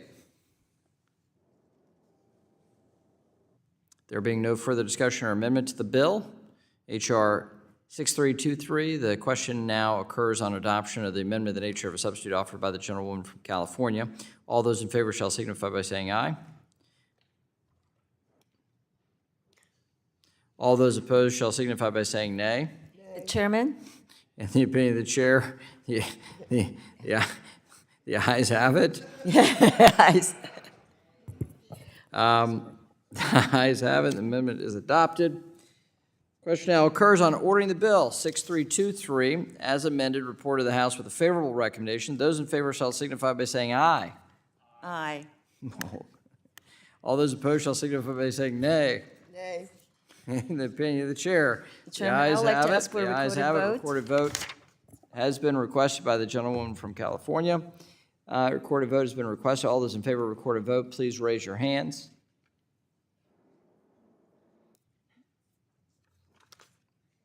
A sufficient number having raised their hands, a recorded vote is ordered pursuant to subsection C5 of Rule 3 of the committee rules. The vote on this question is postponed. Pursuant to notice, I now call up H.R. 6322, the End Financing for Hamas and State Sponsors of Terrorism Act. The clerk will report the bill which was distributed in advance. H.R. 6322, a bill to evaluate and disrupt financing to Hamas and to amend Title 31, United States Code to prohibit the Exchange Stabilization Fund from being used to deal in special drawing rights from state sponsors of terrorism and for other purposes. Without objection, the bill is considered read and open to amendment at any point. The gentleman from Wisconsin, Mr. Stile, has an amendment in the nature of a substitute, copies of which have been distributed in advance. The clerk will report the amendment. Amendment in the nature of a substitute to H.R. 6322. Without objection, the amendment is considered as read and will serve as base text for purposes of amendment. The gentleman from Wisconsin, Mr. Stile, is recognized for 5 minutes. I thank the chairman for calling up H.R. 6322, the End Financing to Hamas and State Sponsors of Terrorism Act. I also want to thank Congresswoman Peterson for joining me in co-leading this legislation. The End Financing to Hamas and State Sponsors of Terrorism Act will help us deal a heavy blow to the financial networks that fund Hamas, Hezbollah, and Iran's belligerent actions. With Iranian financial backing, Hamas invaded Israel on October 7th and inflicted untold horrors on innocent people, including American citizens. From that point on, Hamas and other Iran-backed proxies in the region have engaged in deadly, indiscriminate rocket attacks against Israeli communities. Iranian proxies have also engaged in frequent attacks against U.S. forces in the region, leading to dozens of injuries and at least one death. And now as the Israeli military continues to press deeper into Gaza, the world's learning the truth about the parallel world Hamas terrorists have built under Gazan homes, schools, and hospitals. All of this costs millions of dollars. We need to cut off the funds. My bill requires Treasury Department to work with our allies to ensure Hamas can never raise funds to attack Israel again. This effort will involve our allies in the G7, and it should include an aggressive effort to target Hamas's investments abroad and its funding pipeline for Iran. My bill also takes aim at one potential source of funds for Iran, special drawing rights. In 2021, the administration unilaterally approved an allocation of SDRs from the International Monetary Fund. This sent nearly $5 billion in unconditional liquidity to Iran, where it is now bolstering the country's reserves. Iran's SDRs, which now total around $6.5 billion, can be exchanged for dollars, euro, sterling, yen, and Chinese RMB. This is a potential lifeline to the Ayatollah and a source of funding for terrorism, weapons proliferation, and other malignant activities of the regime. My bill would prohibit the Treasury Department from using Exchange Stabilization Fund to redeem any of Iran's SDRs. Moreover, it would impose the same prohibition for another state sponsor of terrorism, Syria, which received around $400 million from the last SDR allocation. My bill also prevents dealings in SDRs with third countries that the Secretary knows would result in the provision of funds to state sponsors of terrorism. This closes off indirect use of funds that could benefit Iran and Syria.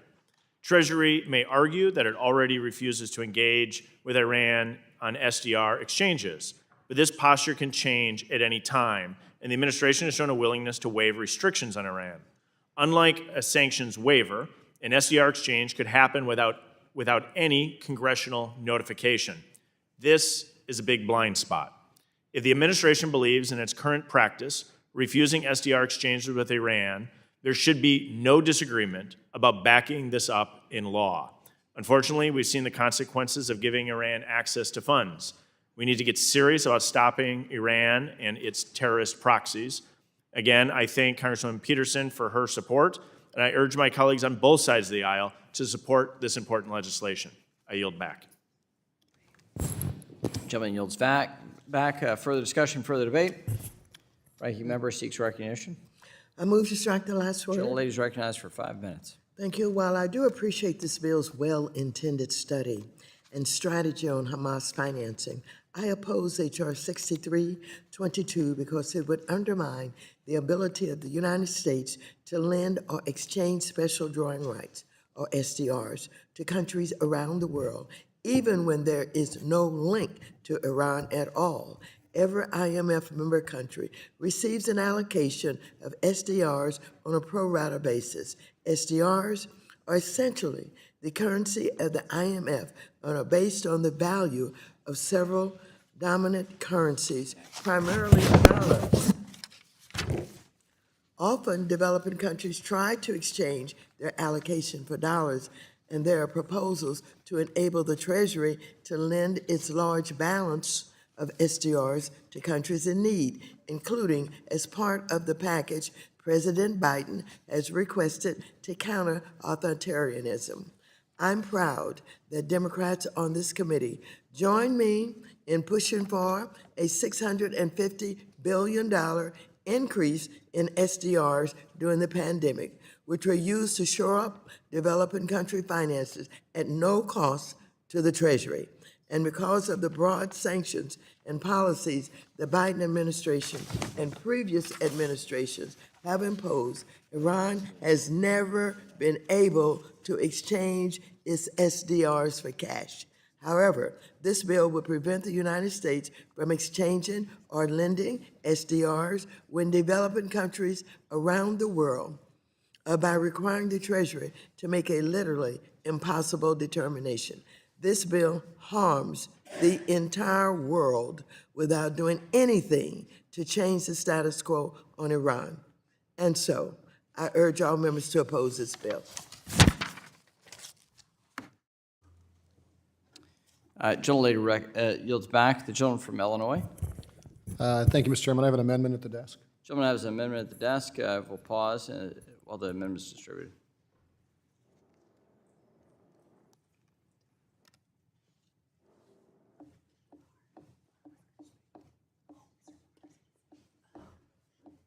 On the bill?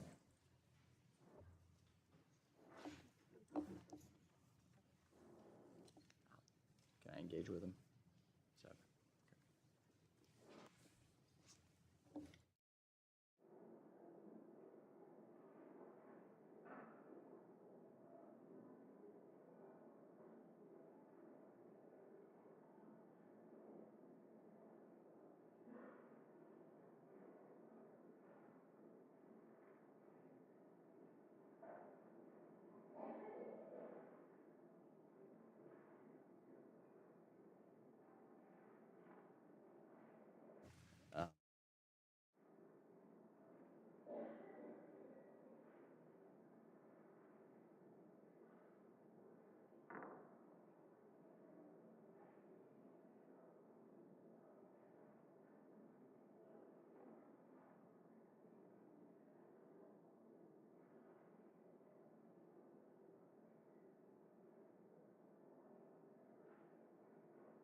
All right.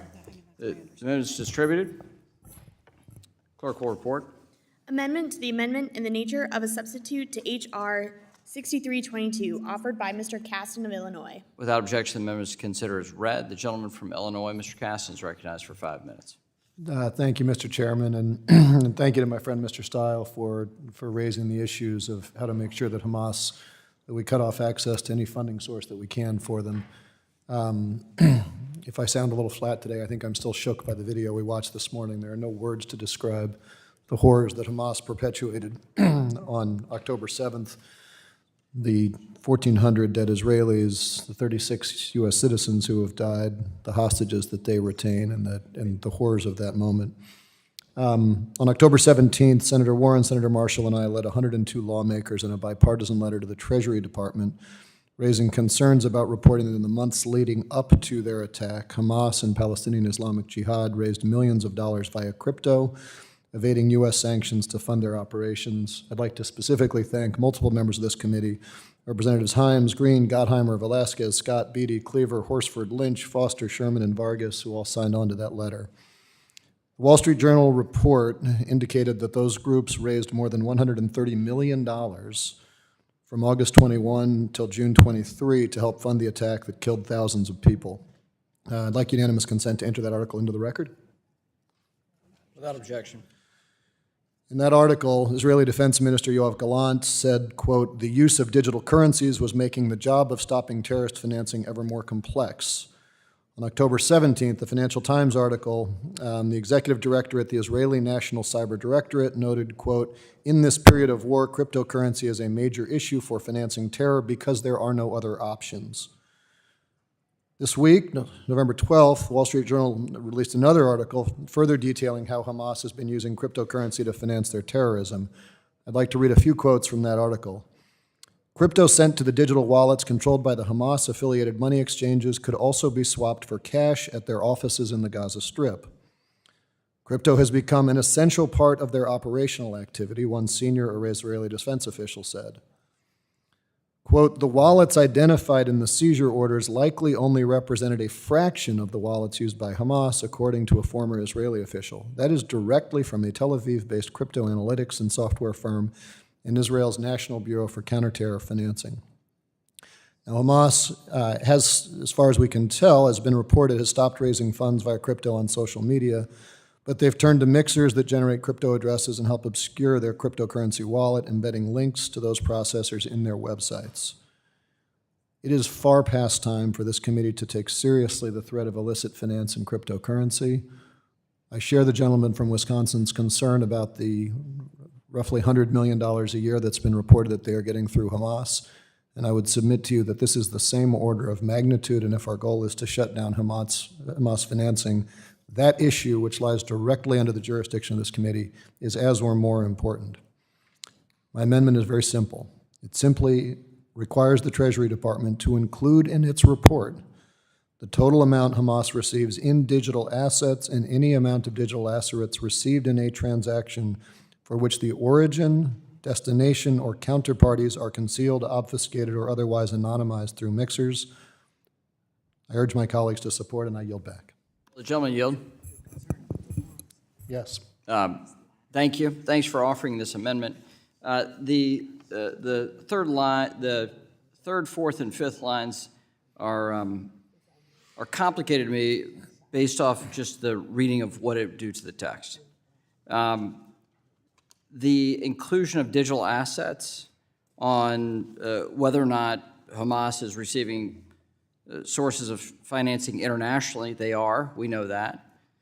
We've seen reports in the press about them receiving, through digital assets, value that they've repurposed. We've seen that. You've heard me question this in different settings, as you have. We've both written letters to the administration on this subject matter.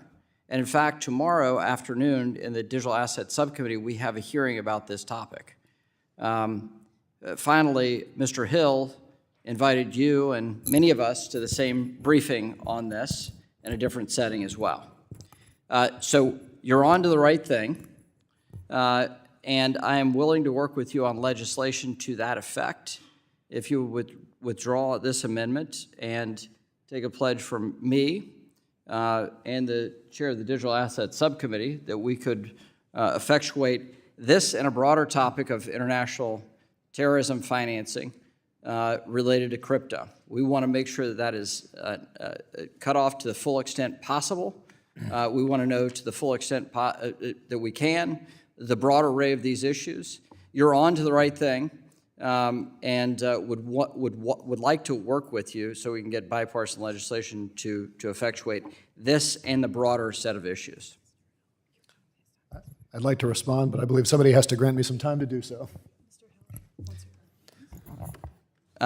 Gentleman's time's expired. We'll now recognize the gentleman from Arkansas, Mr. Hill, for 5 minutes. Well, thank you, Chairman, and I appreciate Mr. Caston's effort. I certainly want to associate myself with the remarks that Chairman McHenry made. Would be very happy to work on this. We have a bill coming up in just a few minutes that's going to be, I think, an outstanding bill that will provide a lot of clarity and transparency in just how effective it is to stop malicious or illegal actions on the blockchain, and that's Mrs. Beatty's bill that we'll debate in a few minutes. It's quite a good bill, I think, for OFAC. But with that said, I want to echo what Chairman McHenry said, which is we're having a whole hearing on this exact subject tomorrow, on Thursday rather, that is, or whenever it is it tomorrow? Tomorrow. That's on this exact point on how do we better guide the executive branch on how to interdict and block illicit finance via the blockchain using crypto, and what ideas that we'll hear from this excellent panel we have teed up for tomorrow on what legislative action might need to happen as well. So let me yield to the gentleman from Illinois to see if he'd be willing to work together on a measure that could be bipartisan here on that topic. Thank you, Mr. Hill.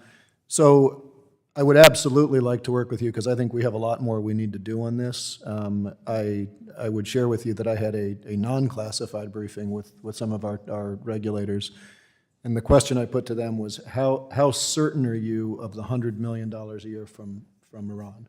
So can you build up from the bottom to understand that? And they said, basically, we can't, because money launderers are good, they're smart. The degree to which we have confidence in the $100 million number is because we have signals intelligence that has recorded individual actors in Iran who have said, we are using our channels to get to 100 million, but you can't actually build up to the 100 million.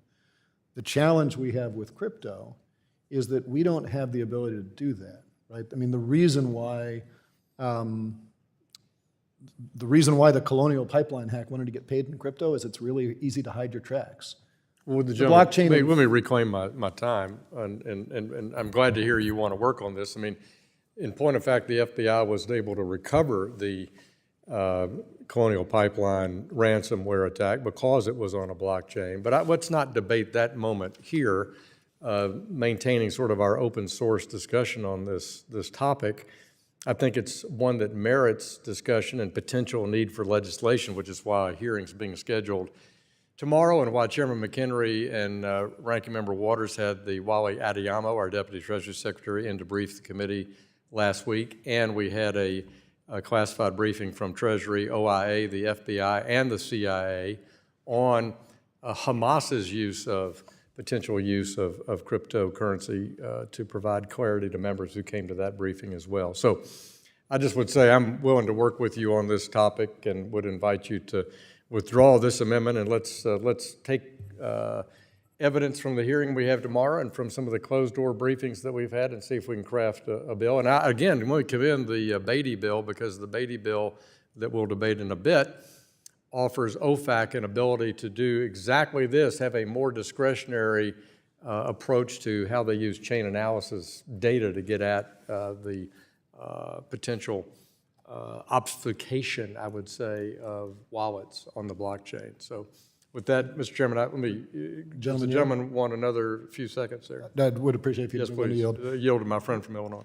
So to be clear, this is not just about the Colonial Pipeline. We know that North Korea has stolen over $1.7 billion in cryptocurrency they're using to fund their nuclear program. We know that there's over $20 billion of illicit financing in crypto. Those issues are beyond the scope of this amendment. Yeah. What I'm not willing to do is to withdraw this amendment, because I think we should have a conversation about those larger issues.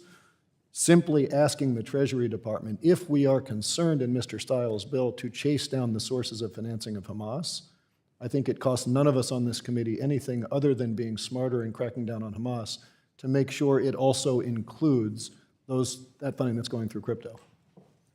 Well, I think it's implied that it would. I think it is a bigger issue, and that's why Senator Loomis and I have written the Treasury about the broader issue as well that goes way beyond this Mideast issue, and I'll yield back to the chair. The gentleman's time's expired. The ranking member seeks recognition. Moves to strike the last word I on move the to strike the amendment. last word on the The amendment. lady is recognized for 5 minutes. Thank you very much, Mr. Chairman. I don't know what Mr. Caston's final decision will be on this amendment, but I do support the amendment. I support the amendment because there have been reports, conflicting reports in the media about whether or not Hamas has access to crypto. And so I think it's very difficult for us when we are witnessing the contradictions about whether or not Hamas has access to crypto. And I think it's good to get started with this conversation by way of legislation. I do believe there's a lot more that can be done on that, but you can take up another bill and you can take up another piece of legislation and go as deeply as you need to go. But for now, I would like this issue to be heard by way of what Mr. Caston is doing and starting to do, getting a conversation on it. I think it's very important. Again, I don't know what Mr. Caston's wishes are, but I support the amendment, and I yield back. Gentlelady yields back. I'll recognize myself on the amendment. I think the amendment is a poorly drafted amendment. The pledge that I made to the gentleman was to work on the issue. The gentleman has every right to insist on his amendment, and if that's the case, I will ask members to vote against the amendment. If the gentleman wants to reconsider, I'm still happy to work with you on legislation to the effect that I offered. That is the plan that the chair of the Digital Asset Subcommittee and I, as well as the chair of our international subcommittee, are working on. And if you'd like to participate in those things, a good faith offer would be to withdraw this amendment and do that. I'm happy to yield. So I would accept the and. I will not yield, but I will not withdraw the amendment. Okay, But then I will certainly continue to work with you in my capacity on this committee to make sure that we shut down all channels of terrorist and illicit financing, right. including but not limited to crypto. And I appreciate the gentleman, and the gentleman has every right to insist on his amendment. So we're going to work to that end on this committee, and you can participate in that process as all members can. Will the gentleman yield? Well, let me finish my point Yes. here. The drafting of this amendment is poorly done. It has far-reaching impacts beyond what it appears to be in the rest of the bill. The rest of the bill is focused on Hamas and state sponsors of terrorism. This broadens the scope of the bill in a way that we don't fully understand. And I'm unwilling to accept a poorly drafted amendment in the nature of in this nature, simply to accommodate a member who wants to make a point. I think we have to make a difference, and the difference we're making with Mr. Stiles' bill is the major sources of funding for Hamas, which includes all types of value, whether they use medical supplies to launder money, which they do, whether they use digital assets, which they do. The gentleman says that digital assets and blockchains would prevent you from knowing the value, but he goes through specific dollar amounts that he confirms to know is true for other countries, which tells me that maybe they are in fact an open permissionless ledger that is exchanging those values.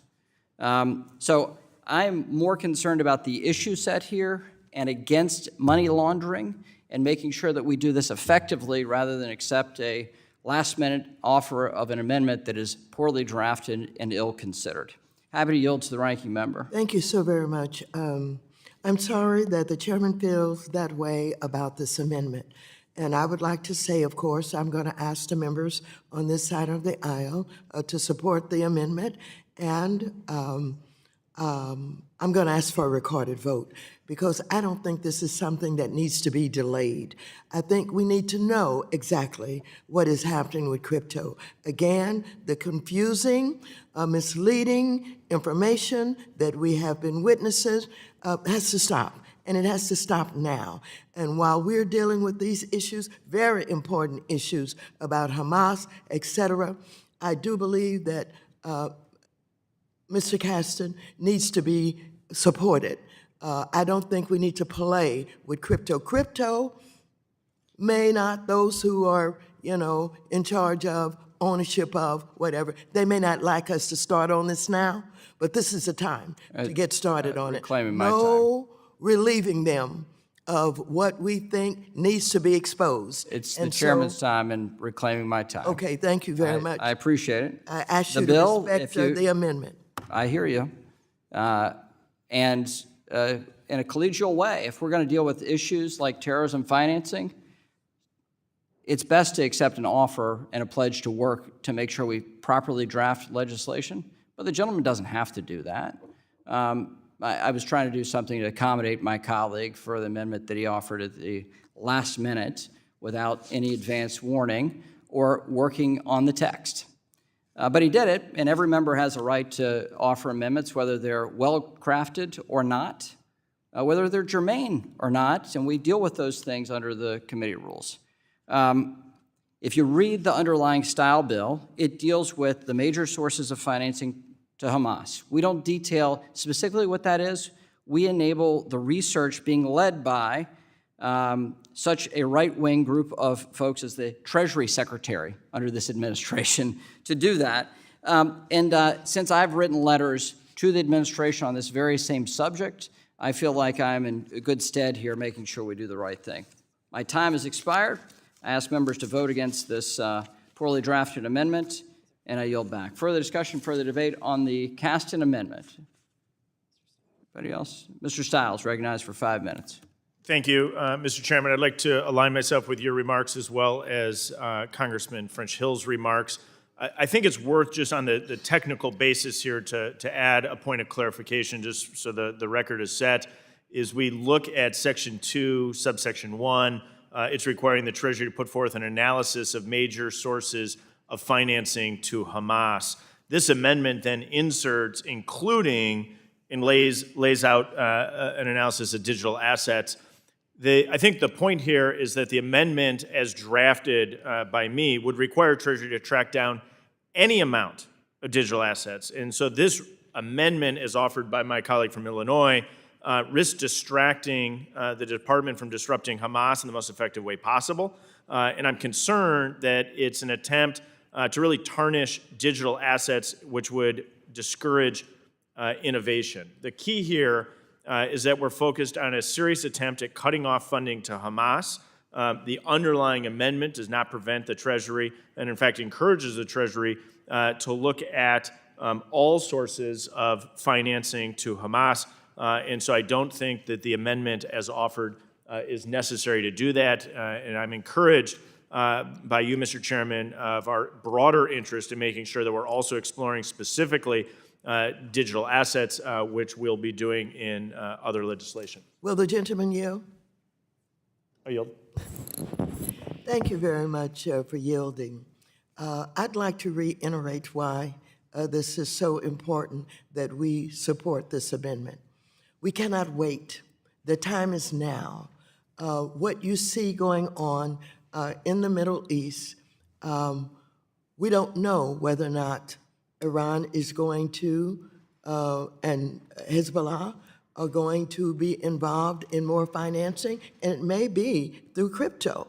And we need to shine some light on the fact that it is a possibility that crypto will be very much involved. Now, I know the crypto industry would not like this conversation to take place. They do not want a blackened eye at the fact that maybe they are significantly involved. I'm going to reclaim my time. I get the point. I think it's just pretty clear in the amendment as I drafted it that an analysis of the major sources of financing to Hamas. I think we all agree there's concerns about a whole host of sources of financing to Hamas, in particular the funding from the largest state sponsor of terrorism, Iran, which is why I have concerns about, for example, how this administration gave a waiver and a license for funds to be transferred from South Korea to Qatar. I don't explicitly put this in the legislation. I think that's something worthy of broader consideration. There's a number of things that I have great concerns about how this administration is looking the other way, for example, in illicit sales of oil from Iran to countries like Syria or to China. Again, not explicitly in the legislation because I think it is all-encompassing to say an analysis of the major sources of financing to Hamas.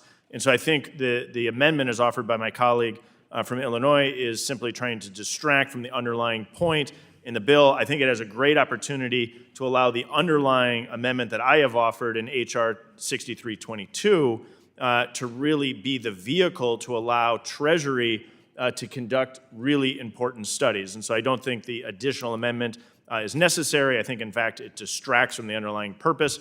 And so, therefore, I hold my position in opposition to the amendment offered by my colleague from Illinois. With that, Mr. Chairman, I yield back. Gentleman yields back. Green from Texas. Seeks recognition for what purpose? Strike the last word. Gentleman is recognized for 5 minutes. Thank you. It seems that the argument against the amendment is that it is unnecessary and creates a distraction, but that it's not harmful. I would question then why not add it if it doesn't harm and it may have some value. I would Gentleman would yield on that count. Mr. Caston, I would yield to Mr. Caston. Would the gentleman, Mr. Green, yield on that count? Yes, sir, and then I'd like to go to Sure. Mr. Caston. If you're listing, if the gentleman wishes to list additional assets to be specifically researched, I'm fine with that. It's the third, fourth, and fifth lines that are confusing to somebody who studies this, and I think the textual reading of it is giving me concern. Not the intent of it, I've already written Treasury for this type of report, and I want to hear directly from Treasury, FinCEN, OFAC on all of this to make sure that we're good. In the proper setting where we're able to ask more specific questions of this, the Undersecretary Adiamo, I think, gave us a more fulsome understanding of this. We have work to do, and what I'm saying is we will do that work. I don't want to go through 3 lines of text here that are opinions and confusing and not sure what that means, and accept that in the middle of a markup with a gentleman that will not take any input or willingness to work with us on that. So there we have it. We'll vote it down if the gentleman doesn't want to work on the text. And thank you for the time, Mr. Green. Thank you for listening. I yield back, and I'll yield back to you. I now yield time to Mr. Caston. Thank you, Mr. Green. I'd like to respond to both the chairman and Mr. Stile. This is not already in the existing text. Let's be really clear. This is not a question about whether people are using Bitcoins with a transparent blockchain that is decrypted, where you can just easily look at the accounting records. I would remind you of what I said in my opening. What the Israeli government is saying is that the use of mixers is obfuscating these issues. With the Colonial Pipeline, we did not identify the Colonial Pipeline hacker because we looked at the blockchain. We identified the Colonial Pipeline hacker because intelligence agents were able to go in, use their authority to find the passwords, find the private keys, figure out who these accounts were using. The reason why the text is there, which I don't suggest is confusing, the origin, destination, counterparties are concealed, obfuscated, or otherwise anonymized, is because if we cannot go after these channels, then our law enforcement agencies don't even have obvious subpoenas that they can go in. What happens if you're using a mixer that moves to an anonymous wallet that's in an overseas account where we don't have the authority to go and do that? My God, why don't we care?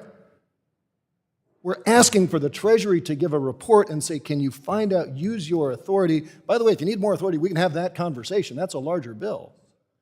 But are we actually going to sit here? And I resent the comment that I'm simply doing this because I want to make a point. I'm doing this because I don't want people to die, because I don't want them to have access to money. That is not a political point, damn it. Well, gentlemen, yield. So you won't accept any amendments to your text? The text is clear. I'd like an up and down vote on the amendment. I yield back to Mr. Green. Will the gentleman yield? I yield to the gentlelady from California. Thank you very much. Again, I would like to try and make a point about the timeliness of this. We are witnessing one of the worst wars of the Middle East, with the attack on Israel, the response on Gaza and the Palestinians. People are dying. We're getting mixed reports right now. I don't know how long it's going to take Treasury to answer. I don't know what you have written to them or what you have not written to them, but I know that we have a member on this side of the aisle, Mr. Caston, who has spent significant time on crypto, significant time on trying to determine whether or not the information that we're getting, as confusing as it is, what we should be doing right now. Because if we move quickly and we move in the way that Mr. Caston is identifying, we may be able to stop the funding of Hamas with crypto. And so I would plead with Mr. Chairman to allow this amendment to be supported and to continue to work with another piece of legislation and go as deeply as you would like to go, and do whatever you would like to do to satisfy your concerns. But don't end up being on the side of cryptocurrency that don't want you to do anything.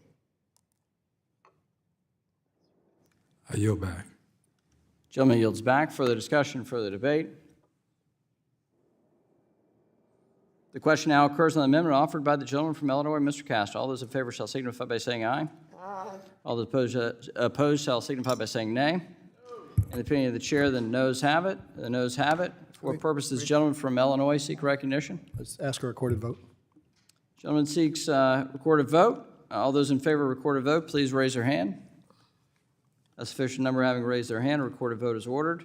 pursuant to subsection C5 of Rule 3 of the committee rules. Further proceedings on the amendment are postponed. Is there further discussion, further debate on the amendment, the nature of a substitute for the underlying style bill? Gentleman from Kentucky. Thank you, Mr. Chairman, and I move to strike the last word. Gentleman is recognized for 5 minutes. Thank you. Want to discuss the underlying legislation. Thank the gentleman from Wisconsin, my good friend Representative Stile, for introducing this legislation. I want to express my strong support. On October 7th, Hamas terrorists invaded a sovereign country on a murderous rampage and engaged in horrific war crimes against Israel. We, as members of Congress, saw firsthand this morning with our own eyes some of the war crimes and atrocities committed by these barbaric murderers against innocent civilians. We saw decapitated babies, burned innocent people alive, individuals who were shot and dragged out of cars, people who were injured and taken hostage, innocent civilians who were then used as human shields. We saw parents killed in front of their children. And for the Americans across this country, for the protesters at our universities,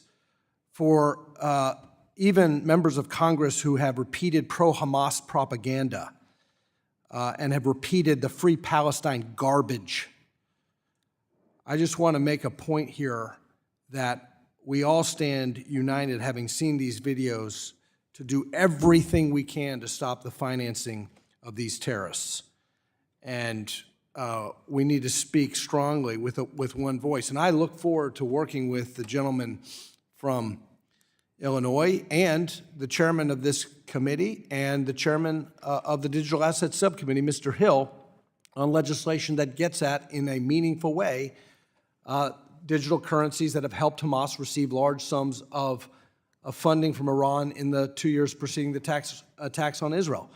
I also look forward to holding this administration accountable for the billions of dollars of sanctions relief that they have made available to Iran that has led to the financing of Hamas and Hezbollah and resulted in these attacks, not just the sanctions relief on the oil, but also the $10 billion from Iraq and the $6 billion in the hostage deal. So there's a lot of areas that we need to look at in terms of how this administration's missteps have helped finance or created the conditions in which Iran has financed these barbaric terrorist attacks. But this bill is focused on something that apparently nobody on the other side of the aisle wants to talk about, and that is Treasury's shortcomings and failures in another area. And this bill is an important bill because it requires Treasury to conduct an analysis on Hamas's international financing and focuses on how the Treasury Department's use of the Exchange Stabilization Fund to redeem special drawing rights of Iran, and it prohibits drawdowns on SDRs to finance any state sponsors of terrorism. The gentleman from Illinois' amendment doesn't address that issue. I think we need to stay focused on the gentleman from Wisconsin's point and his bill, and that is the problem of SDRs. The United States and its allies have a duty to cut off financing to terrorist organizations that threaten the stability of the Middle East and the safety of the people of Israel. Mr. Stiles' bill deprives Hamas's ability to finance their horrific attacks again and ensures that the United States government is implementing a strategy to end this group once and for all. We should make sure that Iran does not have access to financing from any source, and that includes SDRs from the IMF. Treasury clearly cannot be trusted to be tough on Iran, as evidenced by their sanctions relief program, and so this bill is very important. And with that, I will yield to the gentleman from Wisconsin. I thank my colleague for the time. I'd like to just take a brief moment to go back to the conversation before the amendment came up from Mr. Casson. The ranking member made an argument that Treasury doesn't always know when a transaction could benefit a state sponsor of terrorism. The SDR restrictions in the bill require the Treasury make a determination is not in a position to take. I think it's important to recognize that the Treasury Department already has a longstanding policy of not engaging in SDR transactions with state sponsors of terrorism, and this bill codifies that practice. It doesn't require the Treasury to do anything new in that respect. In the second part of the SDR section of my bill, it prohibits the Treasury Department from dealing in SDRs with a country if it finds this transaction will result in a direct provision of funds to a state sponsor of terrorism. Again, consistent with current practice. The Treasury Department says they do not conduct SDR transactions if they believe the proceeds will not be used to support a state sponsor of terrorism. So I'm having trouble understanding a little bit what the problem is here.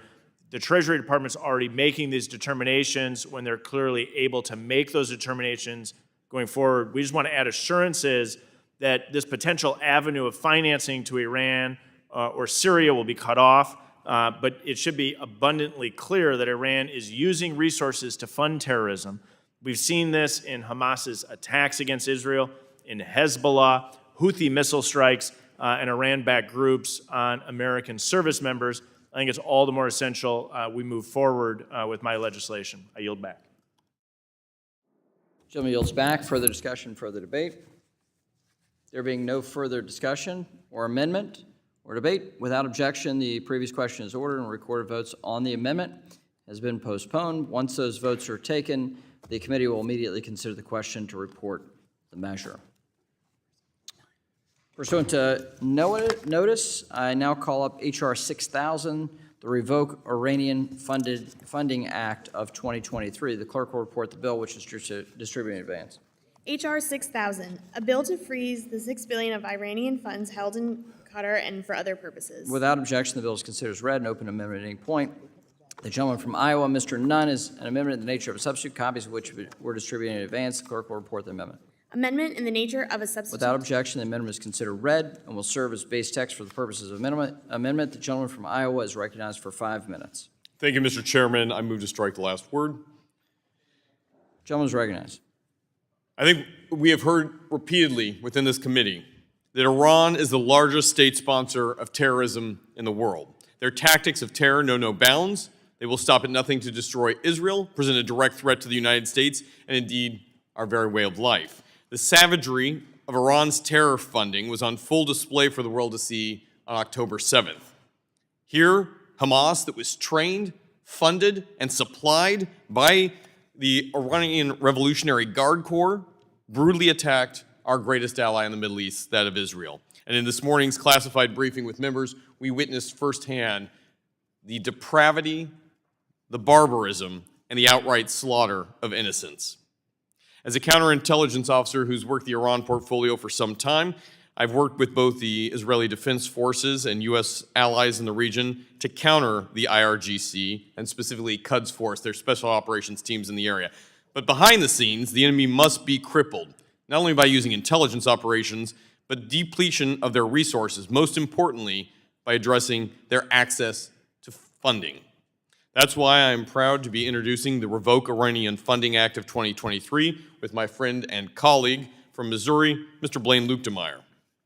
This bill would provide a surgical strike, as it were, in rescinding the licenses involving the $6 billion transferred from South Korea to Qatar in September of 2023, effectively cutting off Iran's access to these funds. We have talked a lot about it, Mr. Chairman. It is beyond time that we do something about it. This would ensure that those assets do not flow to Iran and the government of Iran and the weaponization of Iran, and certainly not make it to the Iranian people themselves.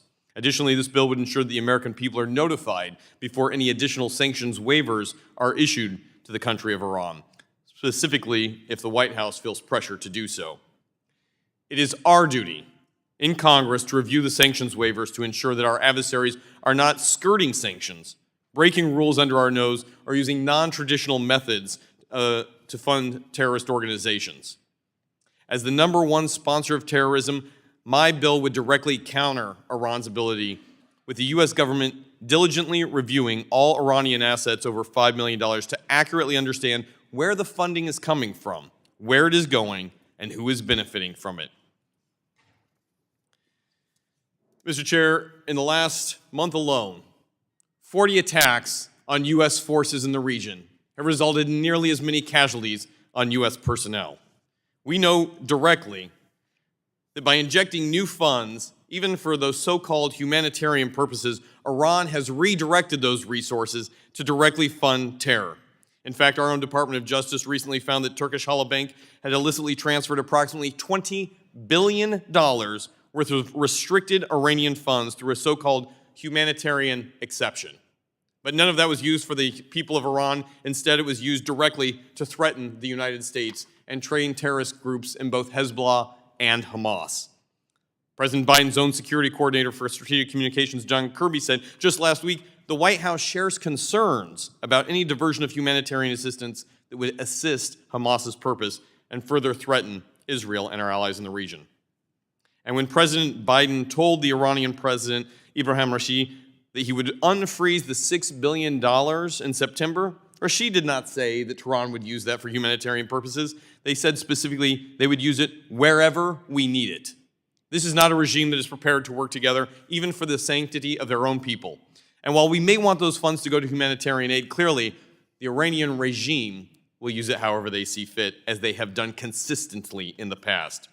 So my bill, along with the bipartisan legislation introduced today with members of this committee, would thwart the next terrorist attack launched, funded, trained, and executed by operators in Iran.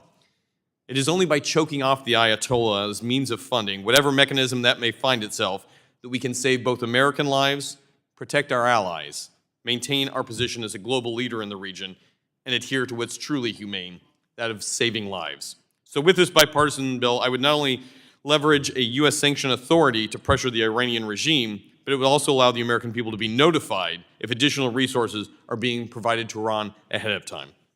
Thank you, Mr. Chair, and I would yield back. Gentleman yields back. Actually, will the gentleman yield? I will. Gentleman yields. Thank you. I want to commend my colleague from Iowa for his thoughtful legislation, his work in collaboration with members of both parties to achieve a thoughtful approach that protects Americans' interests and American allies' interests internationally. This is very good legislative business you've been about, and especially given your background, it's helpful to have you leading this discussion and debate. I want to thank my colleague for his leadership, and I yield back to him. Gentlemen, yield back. Thank you, Mr. Chair. No, appreciate that, the leadership on this team, including Mr. Luetkemeyer and our colleagues in the Senate who have also come along board with this, recognizing the full scope. I would yield back, Mr. Chair. Gentleman yields back. Further discussion, further debate. Ranking member seeks recognition. Move to strike the last word. Gentlelady is recognized for 5 minutes.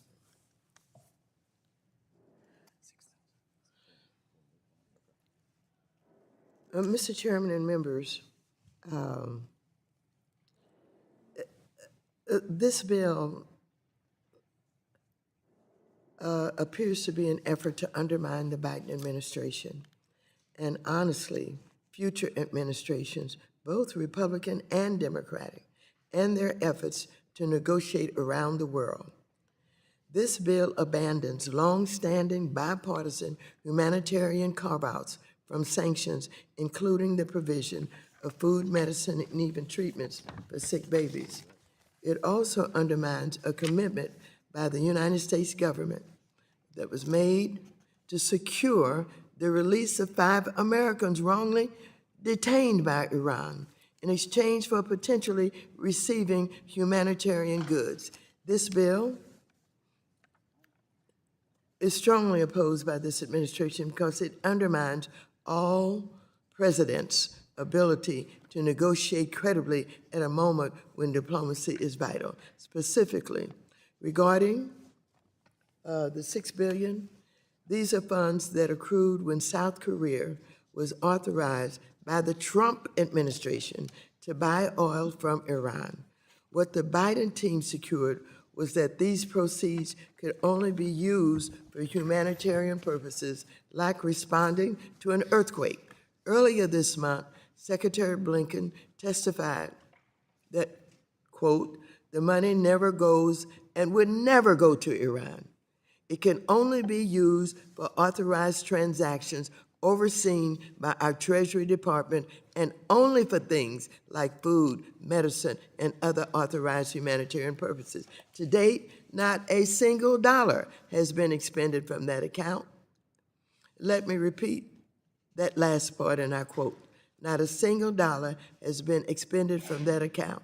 None of these funds have been or will be used to support Hamas or the government of Iran. Let me say, there's no one on this committee either side that supports Iran and its support for Hamas. I do not support it. None of my colleagues support this. And we've got to understand the difference between a president having the ability to negotiate in ways that do not harm us but help us. I mentioned the hostages that the president was able to get released. That's very important, and it's very important for a president to have that kind of power and influence. And as I indicated, not one dime of this $6 billion can be used by Iran. This is for, as I tried to describe, earthquakes and other kinds of disasters for humanitarian purposes. It is overseen by Treasury, it is monitored by Treasury, and they cannot do anything with it except what was in this agreement that your president made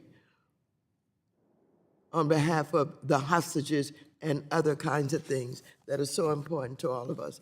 And so I have to oppose this bill. Gentlelady yields back. Anybody else want to discuss the bill? Yeah, I'll go first. Okay, and I'll yield to him. Okay, I recognize myself for 5 minutes. Listening to the ranking member, I understand, I moved to strike last word, some of her concerns, but I don't think that this bill undermines the president or administrations. I think what it does, it adds to what's going on. Yes, we will recognize that no dollars have been used yet to be able to fund anything for the Iranian terrorists, but at the same time, money is fungible. So whatever you give to them in the form of aid can be replaced, instead of them using those dollars to fund aid, they can be replaced then by the dollars that we give them. So I think that's the concern that is here. We've had enough briefings on this to understand that there's a third party engaged here to be able to utilize the dollars. Basically Iran's going to have to give some money to the folks for aid and then get reimbursed for it. So I think what we're trying to do here is put in place some additional things that are there, I think, to recognize that. As the gentleman from Iowa indicated, you need to know where it's going and who it's benefiting. I think that's important. You have to realize that, and this is public knowledge, that there's anywhere from 25 to 30 cells in this country today, terrorist cells. Many of them have come in through our border. And as a result, they're sitting here waiting to be energized and motivated by Iran or whoever else in charge of the dollars that fund them. And so this is something, again, that we need to be thinking about. This is not to know where these dollars go, to follow them. The dollars that are being raised by Iran through their oil sales, we've talked about this, I believe, already today a couple times, but let's reiterate again. The fact that we don't have ourselves producing as much oil as we can and putting it on the international market allows the market to be increased, or the price of oil to be increased, and therefore we've had about $80 billion more in additional monies that have gone into the Iranian coffers as a result of our own energy policies. So we've got to stop what we're doing. We've got to find a way to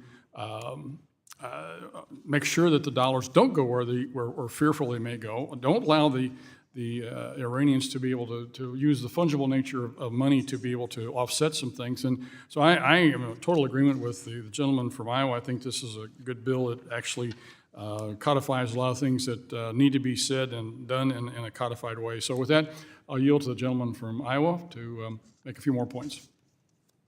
Thank you, Mr. Chairman. I would agree with you. I respect that the ranking member has highlighted this is not just a Democrat or Republican issue. This is a collective American issue, and we are committed to it. At the same time, I want to challenge the assertion that these funds are frozen. They are clearly not. The reality is that the waiver effectively gives the president the ability to change it at a moment's notice. The waiver's existence creates a legal pathway for these funds to be accessed by Iran. And what have they done with it historically in the past? Under the guise of humanitarian aid, they have given the food to the IRGC and Quds forces. They have sold the medicine, on the black market. They have a $6 billion line of credit that they are using for the types of threats that we have seen not only on Israel's southern border, but as the chairman rightly notes, on America's southern border and entry into the United States. The reality is we must act. Congress, the American people deserve to have a voice before the president makes a decision that could fundamentally alter how the #1 sponsor of terrorism, Iran, receives funding in any guise. The $6 billion today marks an immediate response to that of what Iran has been able to fund to attack United States assets currently in the Middle East. The real threat is that it could soon end up on the homeland if left unchecked. Therefore, the most prudent and secure course of action is for Congress to rescind this waiver, giving the president the ability to act, but only when having a direct conversation with Congress for the oversight and the American people who he's responsible to. Future presidents and this president must recognize that that is a responsibility when dealing with a sponsor of terror. Ensuring that these funds remain firmly out of Iran's reach and cannot be used in any form to destabilize not only the region, but present a direct and immediate threat to U.S. forces, because these dollars unequivocally, to the tune of billions, have been done illicitly in the past with the subversion of these sanctions. And so I would ask the chair to not only support this bill, but for our ranking member to come alongside. Thank you, Mr. Chair. I yield back. Gentleman yields back. Any further discussion on the bill? Are there any amendments to the bill? Seeing none, the question now occurs on adoption of the amendment in the nature of substitute offered by the gentleman from Iowa. All those in favor shall signify by saying aye. All those opposed shall signify by saying nay. In the opinion of the chair, the ayes have it. Ayes have it. The question now occurs on ordering the bill, H.R. 6000 is amended, reported to the House with a favorable recommendation. Those in favor shall signify by saying aye. All those opposed shall signify by saying nay. In the opinion of the chair, the ayes appear to have it. The ayes have it. The recorded vote has been requested. All those in favor of recorded vote, raise your hand. Sufficient number having raised their hands, the recorded vote is ordered. Pursuant to subsection C5 of Rule 3 of the committee rules, the vote on this question is postponed.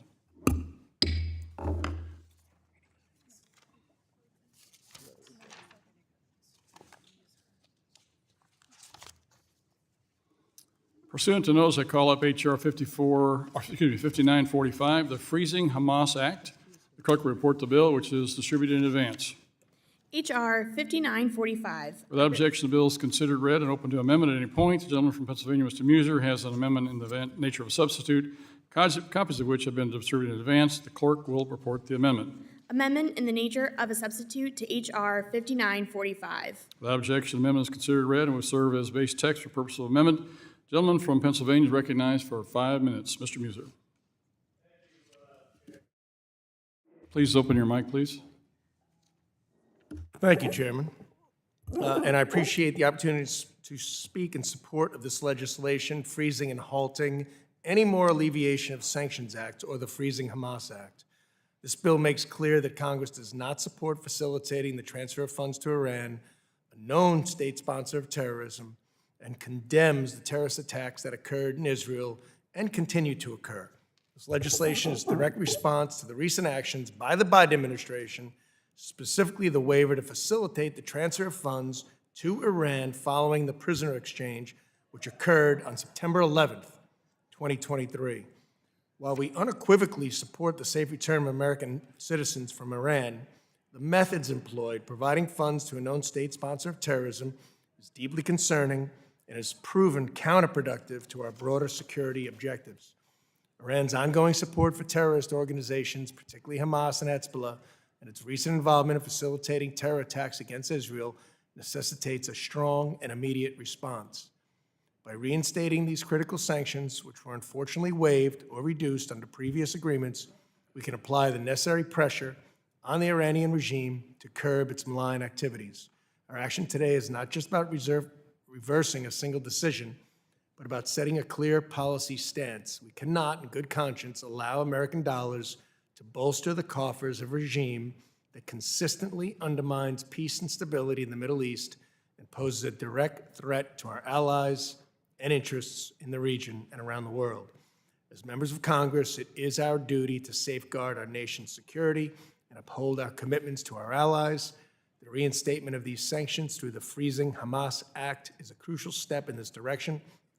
It sends an unambiguous message to Tehran and the world. The United States will not tolerate or indirectly support terrorist activities, nor will we compromise on our principles in the face of external threats. I urge my fellow committee members to support this bill. Our resolve in this matter is critical for the preservation of peace and stability, not just in the Middle East, but globally. Thank you, and I yield, Mr. Chairman.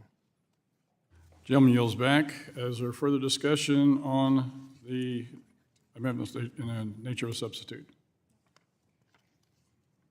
There being no further discussion or amendments to the bill, H.R. 5945. The question now occurs on adoption of the amendment in the nature of substitute offered by the gentleman from Pennsylvania. All those in favor signify by saying aye. Aye. All those opposed signify by saying nay. In the opinion of the chair, the ayes have it. Ayes have it. The question now occurs on ordering the bill H.R. 5945 as amended, reported to the House with a favorable recommendation. Those in favor shall signify by saying aye. Aye. All those opposed shall signify by saying nay. Independent of the chair, the ayes have it. Ayes have it. Mr. Chairman, I request a recorded vote. The gentleman has requested a recorded vote. All those in favor of recorded vote, raise your hand. Significant number having raised their hands, the recorded vote is ordered pursuant to subsection C5 of Rule 3. The committee of rules, the vote on this question is postponed. Next.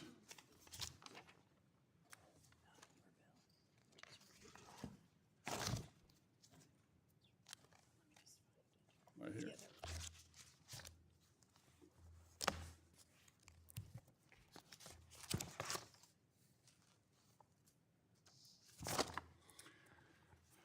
Pursuant to notice, I now call up H.R. 6015, the Iran Sanctions Accountability Act of 2023. The clerk will report the bill, which is distributed in advance. H.R. 6015, a bill to require Without objection, the bill is considered read and open to amendment at any point. Gentleman from Missouri, Mr. Luke Tamar, has an amendment in the nature of a substitute, copies of which have been distributed in advance. Clerk will report the amendment. amendment in the nature of a substitute to H.R. 6015. Without objection, the amendment is considered read and will serve as base text for purpose of amendment. Gentleman from Missouri, myself, is recognized for 5 minutes. Thank the chairman for adding this bill to the docket today, H.R. 6015, the Iran Sanctions Accountability Act. I'm confident this bill will garner bipartisan support. In September, the Biden administration issued waivers allowing for the transfer of $6 billion in Iranian funds from accounts in South Korea to Qatar. These funds were to be used exclusively for humanitarian purposes. In exchange, Iran committed to the release of 5 American hostages. As we know, less than a month later, one of Iran's terrorist proxies, Hamas, waged a brutal assault on our friends in Israel. The administration has since suspended any release of the $6 billion until further notice. Against this backdrop, my legislation today would help ensure that future humanitarian assistance to Iran, whether it relates to the $6 billion in Qatar or not, is subject to appropriate due diligence. Congress has repeatedly endorsed humanitarian exemptions in our sanctions laws, since the purpose of OFAC's Iran sanctions is to target the dictatorship in Tehran, not the innocent victims who are suffering under it. At the same time, we should all want reassurance that the Ayatollahs aren't diverting humanitarian assistance to support terrorism and weapons proliferation. For instance, if funds were released to Iran, we must ensure that fungibility doesn't allow for expansions elsewhere in the Iranian budget. These funds should not add, or should add, these funds should add to the humanitarian relief, not replace relief that would have occurred regardless. Additionally, we cannot allow Iran to purchase and resell humanitarian goods to supplement Tehran's revenues. My bill requires the President to prescribe regulations to ensure that humanitarian assistance addresses risks like these. That may include public guidance on know your customer procedures for business dealings with Iran, or enhanced record keeping for exporters who trade in humanitarian goods with the government. The bipartisan outcry against a $6 billion ransom to Iran highlights what little confidence Congress has in Iran's use of unfrozen funds. While our sanctions have long incorporated humanitarian aid for ordinary citizens, we must ensure aid is reaching the intended recipients. This is especially true for a government rife with money laundering risk and a mission to finance terrorism globally. We absolutely cannot allow humanitarian aid to become a weapon used to destroy humanity, which, if given the chance, is exactly what Iran and Hamas will do. I urge my colleagues to support H.R. 6015, and I yield back the balance of my time. Recognize the ranking member for 5 minutes. Move to strike the last Moves to word. strike the last words. Recognized for 5 minutes. I rise in support of H.R. 6015, the Iran Sanctions Accountability Act of 2023. H.R. 6015 would require the President to ensure that humanitarian exemptions involving U.S. sanctions on Iran do not facilitate acts of international terrorism, transactions with sanctions persons, or the proliferation of weapons of mass destruction. This bill, unlike the previous two bills, does not prevent humanitarian waivers, but instead only requires the President to establish clear rules for how such waivers can be applied. I hope that with this bill, my Republican colleagues can become more comfortable with the longstanding practice of the United States to offer humanitarian waivers to our comprehensive sanctions on countries. I support this bill and yield back. Gentlelady yields back. I thank her for her support. Any other discussion on the bill? Any amendments to the bill? With that, the question now occurs on adoption of H.R. 6015 and the amendment in the nature of a substitute offered by the gentleman from Missouri. All those in favor signify by saying aye. Aye. All those opposed shall signify by saying nay. Opinion of the chair, the ayes have it. The ayes appear to have it. Question now occurs on ordering the bill H.R. 6015 as amended, reported to the House with a favorable recommendation. Those in favor signify by saying aye. Aye. All those opposed shall signify by saying nay. Independent chair, the ayes appear to have it. The ayes have it.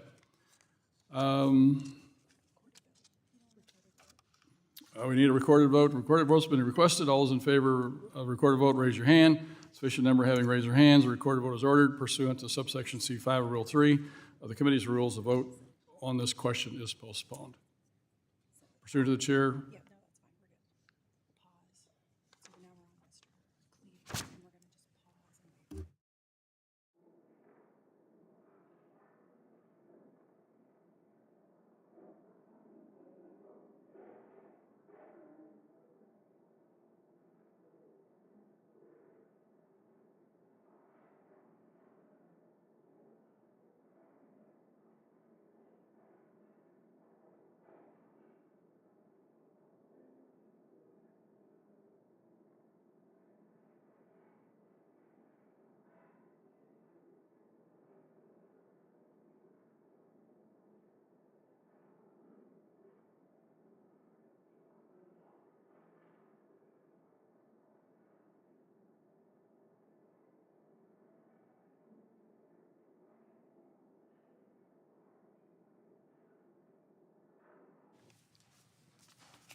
Pursuant to notice, I now call up H.R. 6367, the Armed Conflict Migration Act of 2023.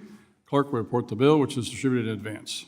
H.R. 6367, a bill to direct the Secretary of the Treasury to instruct the United States Executive Director at each international financial institution to use the voice, vote, and influence of the United States to provide financial assistance to countries that receive an influx of civilian non-combatant. Objection, the bill is considered read and open to amendment at any point. The gentleman from Missouri, Mr. Cleaver, has an amendment in the nature of a substitute, copies of which have been distributed in advance.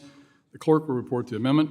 Amendment in the nature of a substitute to H.R. 6367, offered by Mr. Cleaver of Missouri. Without objection, the amendment is considered read and will serve as base text for purposes of amendment. The gentleman from Missouri, Mr. Cleaver, is recognized for 5 minutes. Thank you, Mr. Chairman. According to the United Nations, since Israel's hunt for Hamas and the hostages began following the October 7, 2023 terrorist attack, over 1.5 million Gazans, approximately 75% of the territory's population, have been displaced from their homes. And I share my very, very deepest condolences with all the people who have lost loved ones in their homes because of this devastating conflict. I would like nothing more than to see a de-escalation to the violence and a stop to the death of innocents on both sides.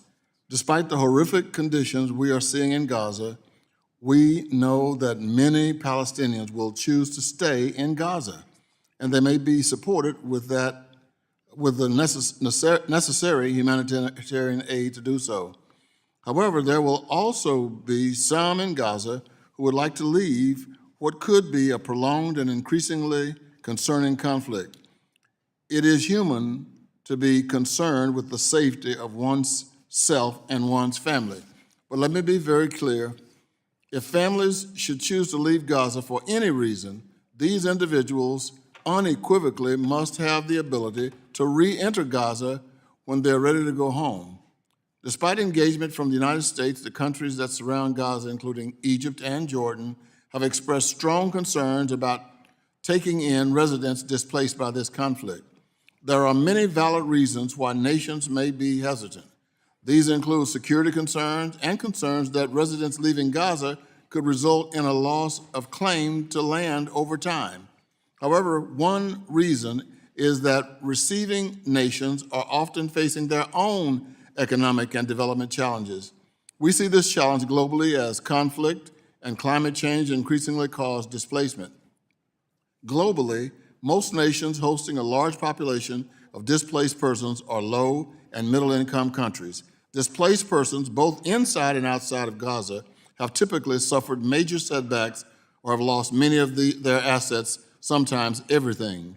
Accepting displaced Palestinians could pose significant economic burdens to nations where much of the population may leave or may live near or below the poverty line. Even developed nations can be hesitant to borrow or take on debt for displaced persons or to shoulder the burdens of a sudden increase in population without international partnership. International financial institutions such as the World Bank and International Monetary Fund can help provide financial tools and other assistance to help support displaced families and alleviate these burdens. Thank you, Mr. Chairman. Gentleman yields back. Is there further discussion on the bill?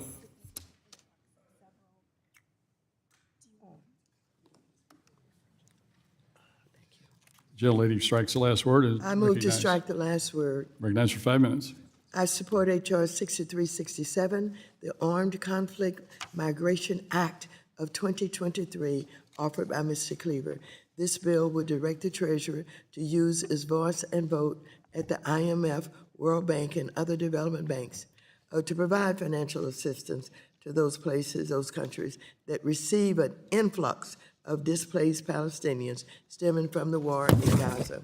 I have called for a ceasefire because I believe that we urgently need to get humanitarian aid, including water, food, and medicine, into Gaza. We also need to be prepared today should the international community need to support any of the 2 million Palestinians in Gaza, so many of whom are now homeless. The IMF and the World Bank should be ready if and when the need arises to provide help to these Palestinian civilians harmed by the war, no matter where they are. However, the Treasury must ensure that the Palestinians are not prevented from returning to Gaza. Mr. Chairman and members, as we have watched this war played out, we have seen opportunities that were given to basically leave Gaza. And in much of the conversations and what is going on, we discovered that many of them had nowhere to go.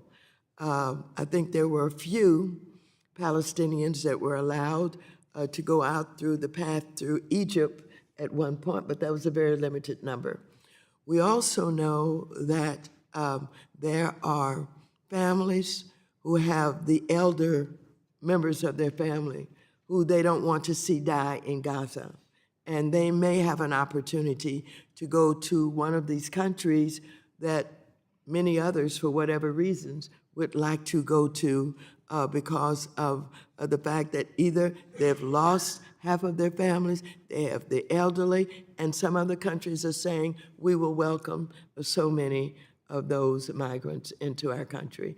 And we think that if that happens, that, that those countries receive some support for those who are leaving. But we also want those who think that maybe, no matter how bad it gets, that there should be what does not look like encouragement to leave, or what we and what Mr. Cleaver is doing at this point is just allowing the opportunity for those who are anxious to go to countries where there's a large influx of others, Palestinians, that are allowed to come in, for those countries to be able to receive some support. So I support the bill, and I support the Palestinians doing whatever they decide to do to stay in the face of danger or to leave if there's a place to go. So I would yield back the balance of my time. Gentlelady yields back. Is there further discussion on the bill? I will recognize I'll move to strike last word and recognize myself. Just want to express my support for H.R. 6367. The gentleman from Missouri has a very large heart, and again, he is using that heart to look at ways to be helpful to those who have been displaced in this war through no fault of their own. And I think that I appreciate his efforts along this line to take care of those innocent folks who are suffering as a result of this tragic situation that's going on over there. I thank him for his efforts. I look forward to supporting the bill. I urge the rest of my colleagues to do the same. And with that, I yield back the balance of my time. Anybody else want to discuss the bill? Seeing none, is there any amendments to the bill? Seeing none, the question now occurs on adoption of the amendment to the nature of a substitute offered by the gentleman from Missouri. All those in favor shall signify by saying aye. Aye. All those opposed shall signify by saying nay. In the opinion of the chair, the ayes appear to have it. The ayes have it. The question now occurs on ordering the bill H.R. 6367 as amended, reported to the House with a favorable recommendation. Those in favor shall signify by saying aye. Aye. All those opposed shall signify by saying nay. In the opinion of the chair, the ayes have it. Appear to have it. The ayes have it. And the bill H.R. 6367 is ordered favorably and reported to the House. Without objection, a motion to reconsider is laid on the table.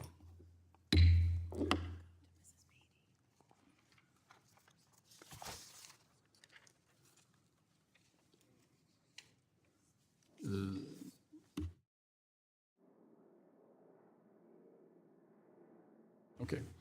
Pursuant to notice, I now call up H.R. 6370, the OFAC Licensure for Investigators Act. Clerk, report the bill, which was distributed in advance.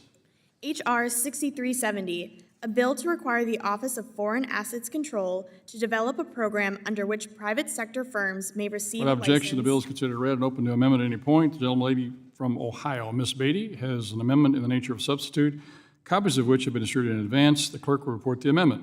Amendment in the nature of a substitute to H.R. 6370. Without objection, the amendment is considered read and will serve as base text for purpose of amendment. Gentlewoman from Ohio, Ms. Beatty, is recognized for 5 minutes. Thank you, Mr. Chairman, for bringing this bill to the committee, and to our ranking member, thank you for your support. H.R. 6370, the OFAC Licensure for Investigators Act, seeks to enhance the tools at our disposal to investigate sanctioned people and entities and to hold bad actors accountable. I am proud to lead this bipartisan bill with my colleague, Congressman Nunn from Iowa, who I have partnered with on other initiatives under the national security jurisdiction. This bill requires the Secretary of Treasury to develop a special licensing pilot program within the Office of Terrorism and Financial Intelligence and administered by the Office of Foreign Assets Control, OFAC.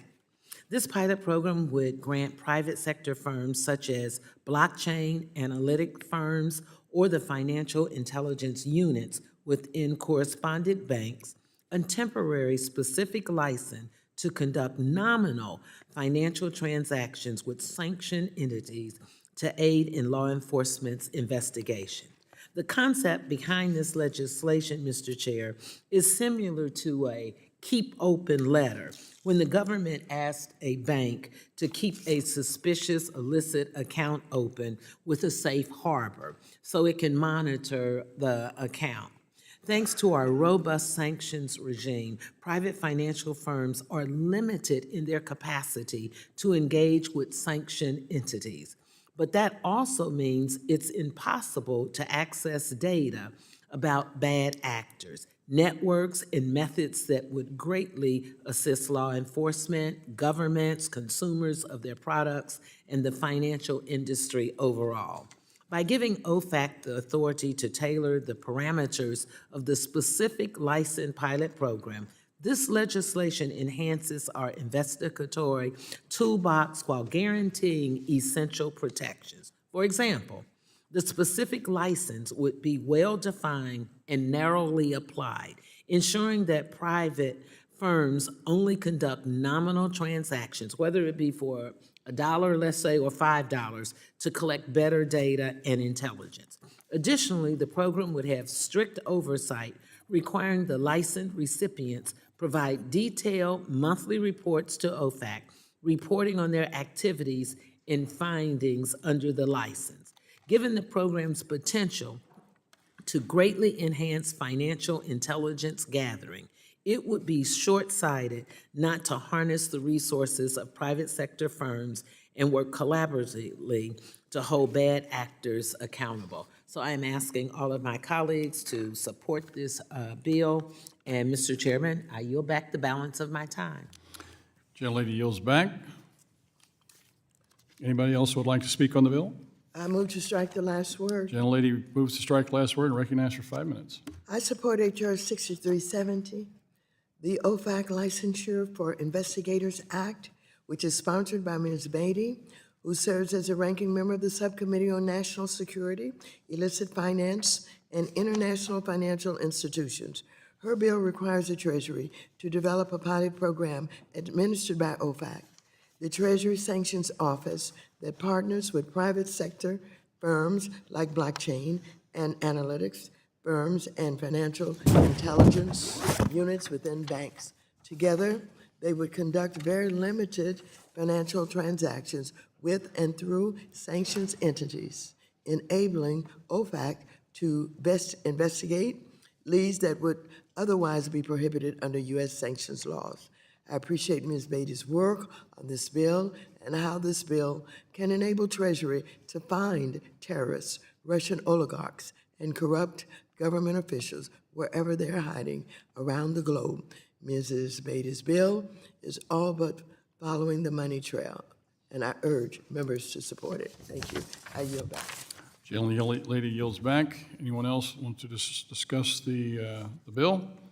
If not, I'll recognize myself. Move to strike the last word. Want to express my support for H.R. 6370 as well. Basically, it would allow blockchain companies to work with OFAC to trace cryptocurrencies to wallets controlled by terror networks. These bad actors must be stopped, and this legislation provides a creative solution to help address the situation. I thank the gentlelady from Ohio for her efforts. I look forward to supporting this bill. I urge my colleagues to do the same. With that, I yield back my time. Further discussion on the bill? Seeing none, are there any amendments to the bill? Seeing none, the question now occurs on adoption of the amendment in the nature of substitute offered by the gentlewoman from Ohio. All those in favor shall signify by saying aye. Aye. All those opposed shall signify by saying nay. In the opinion of the chair, the ayes appear to have it. The ayes have it. The question now occurs on ordering the bill H.R. 6370 as amendment, reported to the House with a favorable recommendation. Those in favor shall signify by saying aye. All those opposed shall signify by saying nay. Independent chair, the ayes have it. Ayes appear to have it. Majority having voted. You request a What purpose, gentlelady, would seek recognition? Mr. Chairman, I'd like to request the nays and yeas. The recorded vote's been requested. All those in favor of recorded vote, raise your hand. Sufficient number having raised their hands, recorded vote is ordered pursuant to subsection 5, Rule 3 of the committee rules. Vote is on this question is postponed.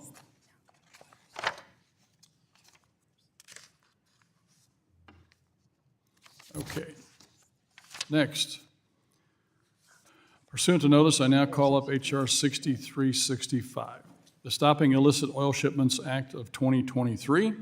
The clerk will report the bill, which was distributed in advance. H.R. 6365, a bill to protect Without against... objection, the bill is considered read and open to amendment at any point. The gentlewoman from California, Ms. Waters, the ranking member, has an amendment in the nature of a substitute, copies of which have been distributed in advance. The clerk will report the amendment. Amendment in the nature of a substitute to H.R. 6365. Without objection, the amendment is considered read and will serve as base text for purposes of amendment. Gentleman from California, Ms. Waters, is recognized Thank for you. 5 minutes. I want to start by thanking you and Mr. McHenry and all of your staff for working with me and my staff on this important piece of legislation.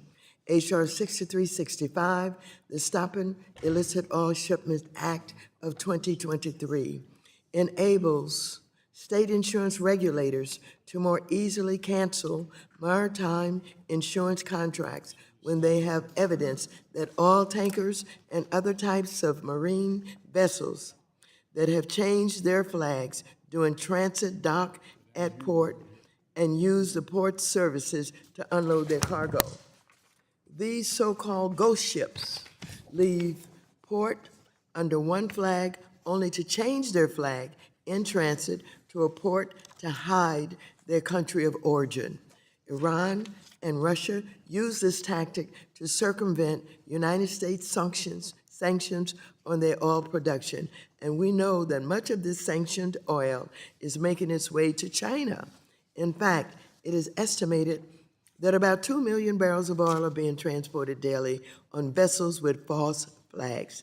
This bill effectively holds ports and the companies that service these vessels accountable by directing U.S. insurance companies to cancel their insurance coverage if a ghost ship docks. My bill also directs the Treasury to publish a report of those contracts that were canceled using data from the state insurance commissioners. And finally, this bill also directs the Treasury to report to Congress about how to set up a whistleblower program to support OFAC's investigations into identifying these ghost ships and the firms that service them.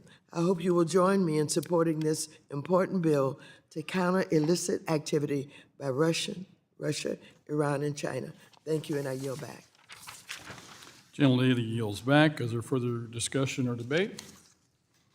If not, I'll move the strike last word and recognize myself for comments. I want to express my support for the ranking member's bill. Despite the sanctions imposed upon Iran's illicit oil trade, the country continues to smuggle record amounts of petroleum products to China and Russia. Reuters recently reported that China, the world's largest crude importer and Iran's top customer, bought an average of over 1 million barrels per day of Iranian oil in the first 10 months of 2013. This is 60% above pre-sanction peaks recorded by Chinese customs in 2017.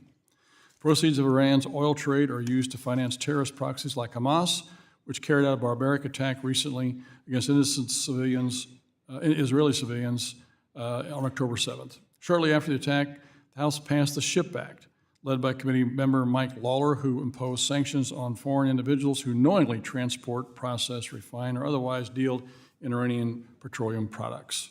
That legislation, like H.R. 6365 before us today, are efforts to crack down on the dark fleet, or vessels that obscure their locations or identities to avoid proper oversights from governments and business partnerships. These vessels use GPS spoofing technologies and fraudulent registrations to move oil from heavily sanctioned countries like Venezuela and Iran. H.R. 6365 would empower the insurance industry by including in all maritime contracts a provision that voids the policy if the policyholder fails to verify the registration of the vessel and fails to verify that the flagging of the vessel is consistent with the vessel's registration.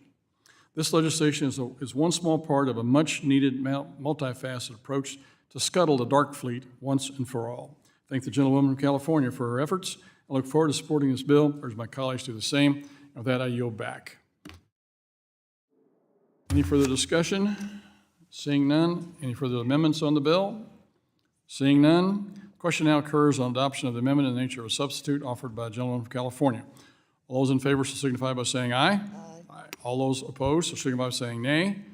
In the opinion of the chair, the ayes have it. Ayes have it. The question now occurs on ordering the bill H.R. 6365 as amended, reported to the House with a favorable recommendation. Those in favor shall signify by saying aye. Aye. All those opposed shall signify by saying nay. In the opinion of the chair, the ayes appear to have it. The ayes have it. The gentlelady from California has requested a recorded vote. All those in favor shall raise their hand. Sufficient number having raised their hands, the recorded vote is ordered pursuant to subsection C5 of Rule 3 of the committee rules. The vote of this question has postponed. With that, all debate has concluded. We will, what was that word? Recess. We'll recess until 2:30, at which time we will take votes on those postponed amendments and measures. Committee stands in recess.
The committee will come to order. A quorum being present, we will now proceed to take votes on postponed amendments and measures. Pursuant to the chair's previous order, we will now take the votes pending on ordering H.R. 5921 as amended favorably reported. The clerk will call the roll. Mr. Hill. Aye. Mr. Hill votes aye. Mr. Lucas. Aye. Mr. Lucas votes aye. Mr. Sessions. Mr. Posey. Aye. Mr. Posey votes aye. Mr. Lukemeyer. Mr. Lukemeyer votes aye. Mr. Huizinga.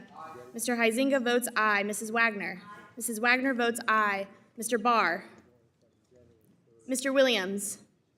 Mr. Williams votes aye. Mr. Emmer. Mr. Emmer votes aye. Mr. Lattermilk. Mr. Lattermilk votes aye. Mr. Mooney. Mr. Davidson. Mr. Davidson votes aye. Mr. Rose. Mr. Rose votes aye. Mr. Stile. Mr. Stile votes aye. Mr. Timmons. Mr. Timmons votes aye. Mr. Norman. Mr. Norman votes aye. Mr. Muser. Mr. Muser votes aye. Mr. Fitzgerald. Mr. Fitzgerald votes aye. Mr. Garbarino. Mrs. Kim. Mrs. Kim votes aye. Mr. Donalds. Mr. Flood.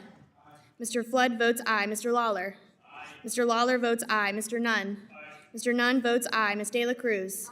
Ms. De La Cruz votes aye. Mrs. Houchin. Mrs. Houchin votes aye. Mr. Ogles. Mr. Ogles votes aye. Ms. Waters. No. Ms. Waters votes no. Mrs. Velasquez. Mrs. Velasquez votes no. Mr. Sherman. Mr. Sherman votes aye. Mr. Meeks. Mr. Scott. Aye.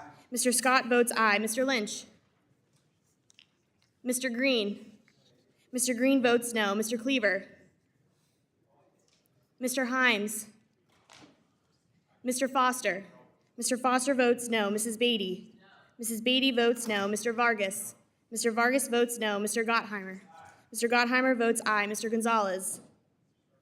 Mr. Caston. Ms. Presley. Ms. Presley votes aye. Mr. Horsford. Mr. Horsford votes. I'll come back. Never mind, go ahead. Ms. Presley is recorded as voting aye. Mr. Horsford is recorded as voting no. Ms. Talib. Mr. Torres. Mr. Torres votes aye. Ms. Garcia. No. Ms. Garcia votes no. Ms. Williams. Williams of Georgia votes no. Ms. Williams votes no. Mr. Nickel. Mr. Nickel votes aye. Ms. Pedersen. Aye. Ms. Pedersen votes aye. Mr. Chairman. Aye. Mr. Chairman votes aye. Mr. Sessions. Aye. Mr. Sessions votes aye. Mr. Barr. Mr. Mooney. Mr. Garbarino. Mr. Donalds. Mr. Meeks. Mr. Lynch. Mr. Cleaver. Mr. Himes. Mr. Gonzalez. Mr. Gonzalez is recorded as voting aye. Mr. Caston. Ms. Talib.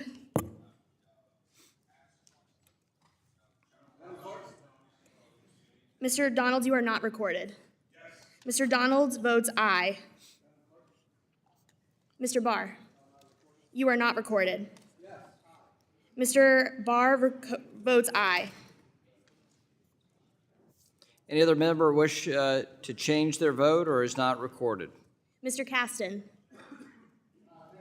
Mr. Caston votes no. Ms. Presley. Ms. Presley, you are recorded as voting aye.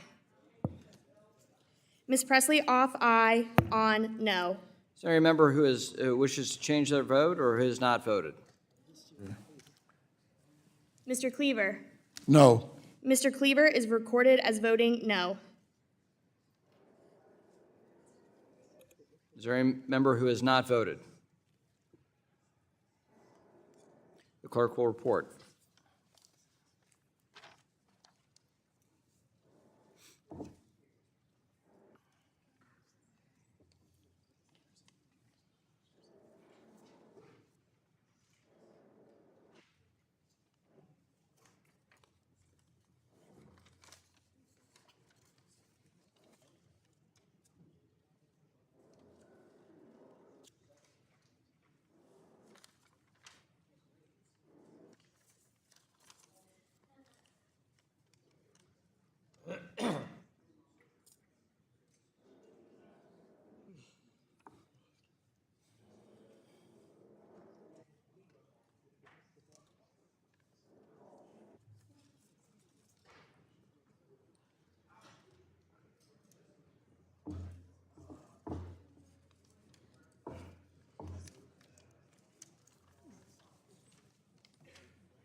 Clerk will report. Mr. Chairman, on this vote, the ayes are 34 and the nays are 12.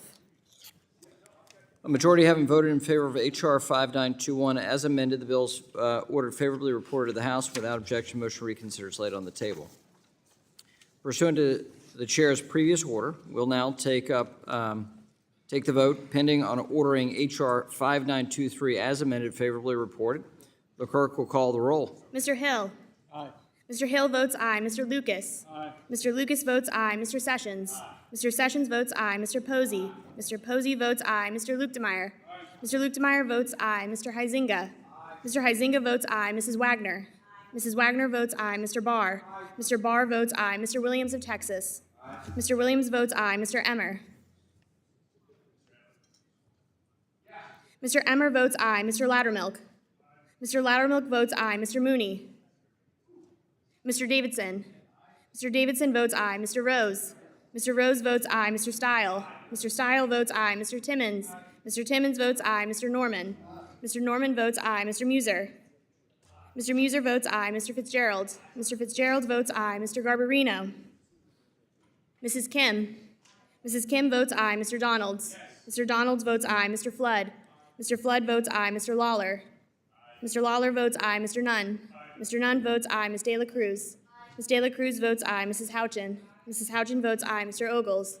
Mr. Ogles votes aye. Ms. Waters. Yes. Ms. Waters votes aye. Mrs. Velasquez. Mrs. Velasquez votes aye. Mr. Sherman. Mr. Sherman votes aye. Mr. Meeks. Mr. Scott. Mr. Scott votes aye. Mr. Lynch. Mr. Green. Mr. Green votes aye. Mr. Cleaver. Mr. Cleaver votes aye. Mr. Hines.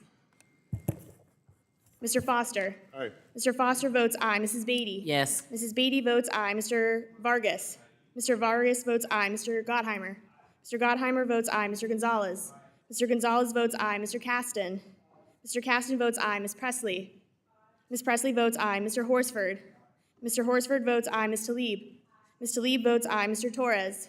Mr. Torres votes aye. Ms. Garcia. Aye. Ms. Garcia votes aye. Ms. Williams. Williams of Georgia votes aye. Ms. Williams votes aye. Mr. Nickel. Mr. Nickel votes aye. Ms. Pedersen. Aye. Ms. Pedersen votes aye. Mr. Chairman. Aye. Mr. Chairman votes Mr. Mooney, Mr. Garbarino, Mr. Meeks, Mr. Lynch, Mr. Himes.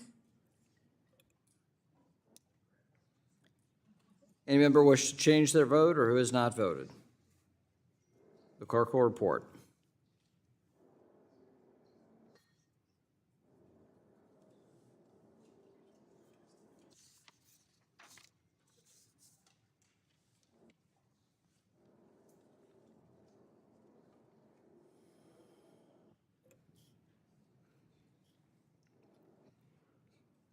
Mr. Chairman, on this vote, the ayes are 47 and the nays are 0. A majority having voted in favor of H.R. 5923 as amended, the bill is ordered favorably reported to the House. Without objection, motion to reconsider is laid on the table. Pursuant to the chair's previous order, we'll now take a vote pending on ordering H.R. 6245 as amended favorably reported. The clerk will call the roll. Mr. Hill. Aye. Mr. Hill votes aye. Mr. Lucas. Aye. Mr. Lucas votes aye. Mr. Sessions. Mr. Sessions votes aye. Mr. Posey. Mr. Posey votes aye. Mr. Lukemeyer. Mr. Lukemeyer votes aye. Mr. Huizinga. Mr. Huizinga votes aye. Mrs. Wagner. Mrs. Wagner votes aye. Mr. Barr. Mr. Williams. Mr. Emmer. Mr. Emmer votes aye. Mr. Loudermilk. Mr. Loudermilk votes aye. Mr. Mooney. Mr. Davidson. Mr. Davidson votes aye. Mr. Rose. Mr. Stile. Mr. Stile votes aye. Mr. Timmons. Mr. Timmons votes aye. Mr. Norman. Mr. Norman votes aye. Mr. Muser. Mr. Muser votes aye. Mr. Fitzgerald. Mr. Fitzgerald votes aye. Mr. Garbarino. Mrs. Kim. Mrs. Kim votes aye. Mr. Donalds. Mr. Donalds votes aye. Mr. Flood. Mr. Flood votes aye. Mr. Lawler. Mr. Lawler votes aye. Mr. Nunn. Mr. Nunn votes aye. Ms. De La Cruz. Ms. De La Cruz votes aye. Mrs. Houchin. Mrs. Houchin votes aye. Mr. Ogles. Ms. Waters. Yes. Ms. Waters votes aye. Mrs. Velasquez. Mrs. Velasquez votes aye. Mr. Sherman. Mr. Sherman votes aye. Mr. Meeks. Mr. Scott. Mr. Scott votes aye. Mr. Lynch. Mr. Lynch votes aye. Mr. Green. Mr. Green votes aye. Mr. Cleaver. Mr. Cleaver votes aye. Mr. Himes. Mr. Foster. Aye. Mr. Foster votes aye. Mrs. Beatty. Aye. Mrs. Beatty votes aye. Mr. Vargas. Mr. Vargas votes aye. Mr. Gottheimer. Mr. Gottheimer votes aye. Mr. Gonzalez. Mr. Gonzalez votes aye. Mr. Caston. Mr. Caston votes aye. Ms. Presley. Ms. Presley votes aye. Mr. Horsford. Mr. Horsford votes aye. Ms. Talib. Ms. Talib votes aye. Mr. Torres. Mr. Torres votes aye. Ms. Garcia. Aye. Ms. Garcia votes aye. Ms. Williams. Williams of Georgia votes aye. Ms. Williams votes aye. Mr. Nickel. Mr. Nickel votes aye. Ms. Pedersen. Aye. Ms. Pedersen votes aye. Mr. Chairman. Aye. Mr. Chairman votes aye. Mr. Barr. Mr. Barr votes aye. Mr. Williams of Texas.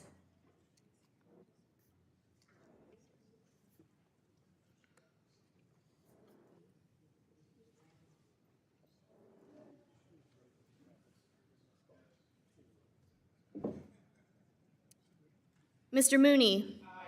Mr. Mooney votes aye. Mr. Rose. Mr. Rose votes aye. Mr. Garbarino. Mr. Ogles.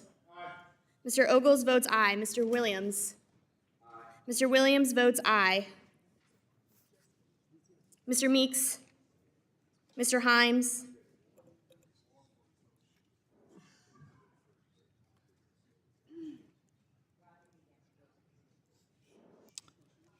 Any member who's not recorded their vote or wishes to change their vote? The clerk will report.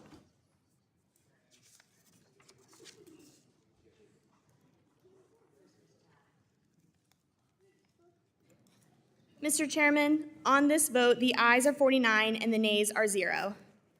A majority having voted in favor of H.R. 6245 as amended, the bill is ordered favorably reported to the House. Without objection, motion to reconsider is laid on the table. Pursuant to the chair's previous order, we'll now take votes pending on ordering H.R. 6323 as amended, favorably reported to the House. Clerk will call the roll. Mr. Hill. Aye. Mr. Hill votes aye. Mr. Lucas. Aye. Mr. Lucas votes aye. Mr. Sessions. Aye. Mr. Sessions votes aye. Mr. Posey. Aye. Mr. Posey votes aye. Mr. Lukemeyer. Lukemeyer votes aye. Mr. Huizinga. Huizinga votes aye. Mrs. Wagner. Wagner votes aye. Mr. Barr. Mr. Barr votes aye. Mr. Williams. Mr. Williams votes aye. Mr. Emmer. Emmer votes aye. Loudermilk. Mr. Loudermilk votes aye. Mr. Mooney. Mr. Mooney votes aye. Mr. Davidson. Mr. Davidson votes aye. Mr. Rose. Mr. Rose votes aye. Mr. Stile. Mr. Stile votes aye. Mr. Timmons. Mr. Timmons votes aye. Mr. Norman. Mr. Norman votes aye. Mr. Muser. Mr. Muser votes aye. Mr. Fitzgerald. Mr. Fitzgerald votes aye. Mr. Garbarino. Mrs. Kim. Mrs. Kim votes aye. Mr. Donalds. Mr. Flood. Mr. Flood votes aye. Mr. Lawler. Mr. Lawler votes aye. Mr. Nunn. Mr. Nunn votes aye. Ms. De La Cruz.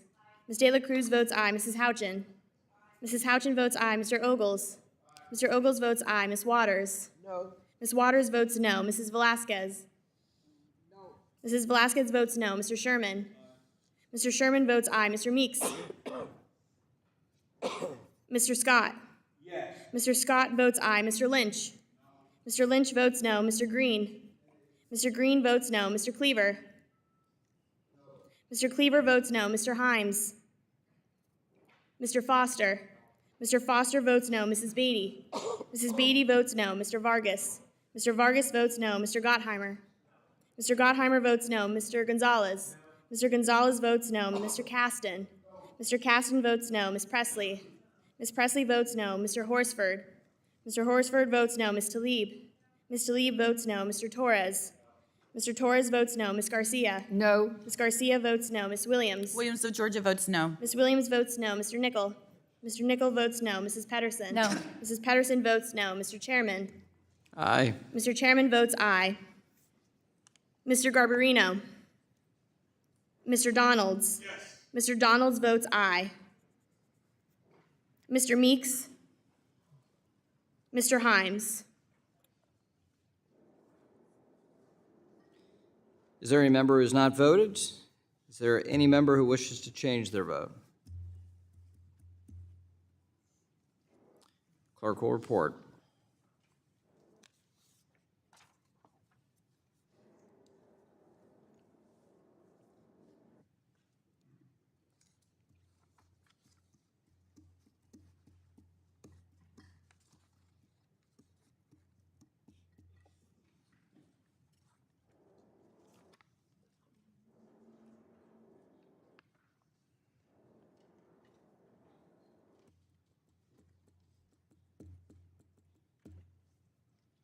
Mr. Chairman, on this vote, the ayes are 30 and the nays are 19.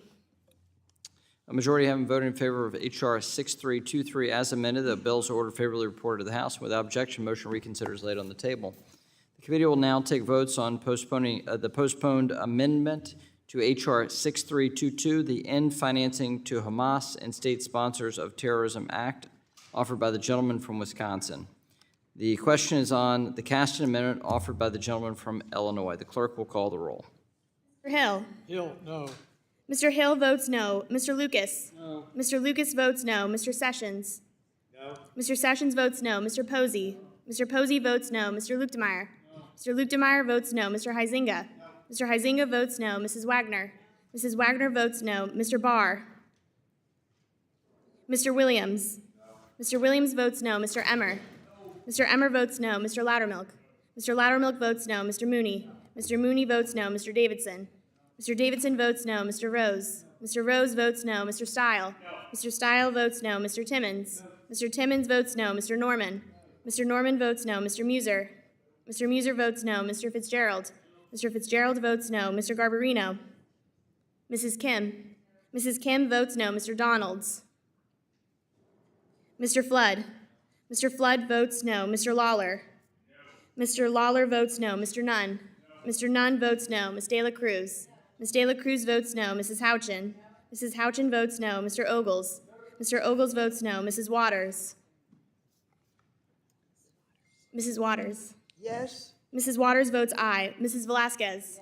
Mrs. Velasquez votes aye. Mr. Sherman. Mr. Sherman votes aye. Mr. Meeks. Mr. Scott. Mr. Scott votes aye. Mr. Lynch. Mr. Lynch votes aye. Mr. Green. Mr. Green votes aye. Mr. Cleaver. Mr. Cleaver votes aye. Mr. Himes. Mr. Foster. Mr. Foster votes aye. Mrs. Beatty. Mrs. Beatty votes aye. Mr. Vargas. Mr. Vargas votes aye. Mr. Gottheimer. Mr. Gottheimer votes aye. Mr. Gonzalez. Mr. Gonzalez votes aye. Mr. Caston. Mr. Caston votes aye. Ms. Presley. Ms. Presley votes aye. Mr. Horsford. Mr. Horsford votes aye. Ms. Tlaib. Ms. Tlaib votes aye. Mr. Torres. Mr. Torres votes aye. Ms. Garcia. Aye. Ms. Garcia votes aye. Ms. Williams. Williams of Georgia votes aye. Ms. Williams votes aye. Mr. Nickel. Mr. Nickel votes aye. Ms. Pedersen. Ms. Pedersen votes aye. Mr. Chairman. No. Mr. Chairman votes no. Mr. Barr.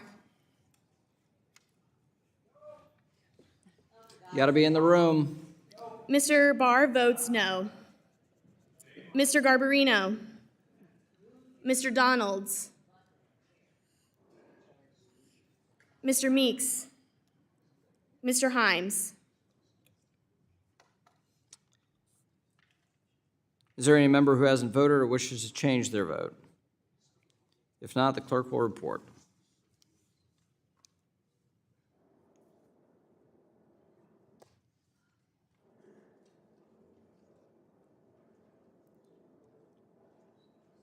Mr. Chairman, on this vote, the ayes are 21 and the nays are 27.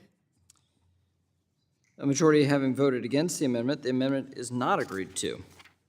There being no further discussion or amendment to the bill, H.R. 6322, the question now occurs on adoption of the amendment of the nature of substitute offered by the gentleman from Wisconsin. All those in favor shall signify by saying aye. More robustly. Aye. Aye. I appreciate the enthusiasm. All those opposed shall signify by saying nay. Nay.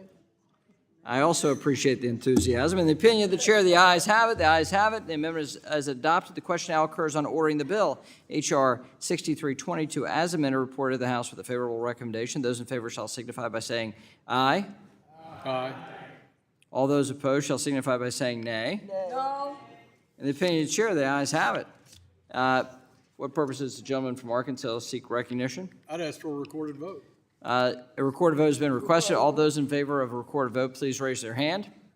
A sufficient number having raised their hands, a voter's order. The clerk will call the roll. Mr. Hill. No. Mr. Aye. Hill. Aye. Mr. Hill is recorded as voting aye. Mr. Lucas. Mr. Lucas votes aye. Mr. Sessions.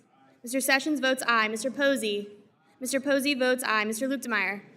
Mr. Lukemeyer votes aye. Mr. Huizinga. Mr. Huizinga votes aye. Mrs. Wagner. Mrs. Wagner votes aye. Mr. Barr. Mr. Barr votes aye. Mr. Williams. Mr. Williams votes aye. Mr. Emmer. Mr. Emmer votes aye. Mr. Loudermilk. Mr. Loudermilk votes aye. Mr. Mooney.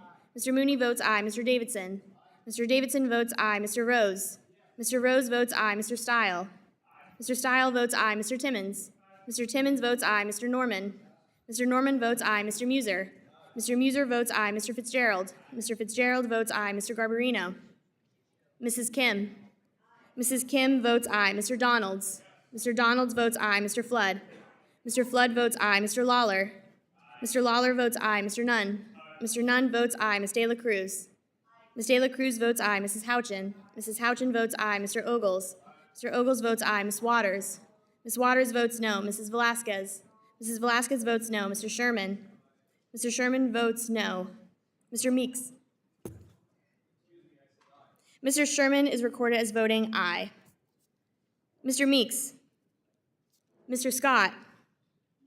Mr. Scott votes aye. Mr. Lynch. Mr. Lynch votes no. Mr. Green. Mr. Green votes no. Mr. Cleaver. Mr. Cleaver votes no. Mr. Himes. Mr. Foster. Mr. Foster votes no. Mrs. Beatty. Mrs. Beatty votes no. Mr. Vargas. Mr. Vargas votes no. Mr. Gottheimer. Mr. Gottheimer votes aye. Mr. Gonzalez. Mr. Gonzalez votes aye. Mr. Caston. Mr. Caston votes no. Ms. Presley. Ms. Presley votes no. Mr. Horsford. Mr. Horsford votes aye. Ms. Talib. Ms. Talib votes no. Mr. Torres. I vote aye. Mr. Torres votes aye. Ms. Garcia. No. Ms. Garcia votes no. Ms. Williams. Williams of Georgia votes no. Ms. Williams votes no. Mr. Nickel. Mr. Nickel votes aye. Ms. Pedersen. Aye. Ms. Pedersen votes aye. Mr. Chairman. Mr. Chairman votes aye. Mr. Garbarino.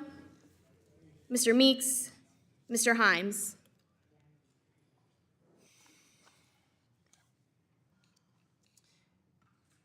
Is there any member who has not voted or wishes to change their vote? The clerk will report.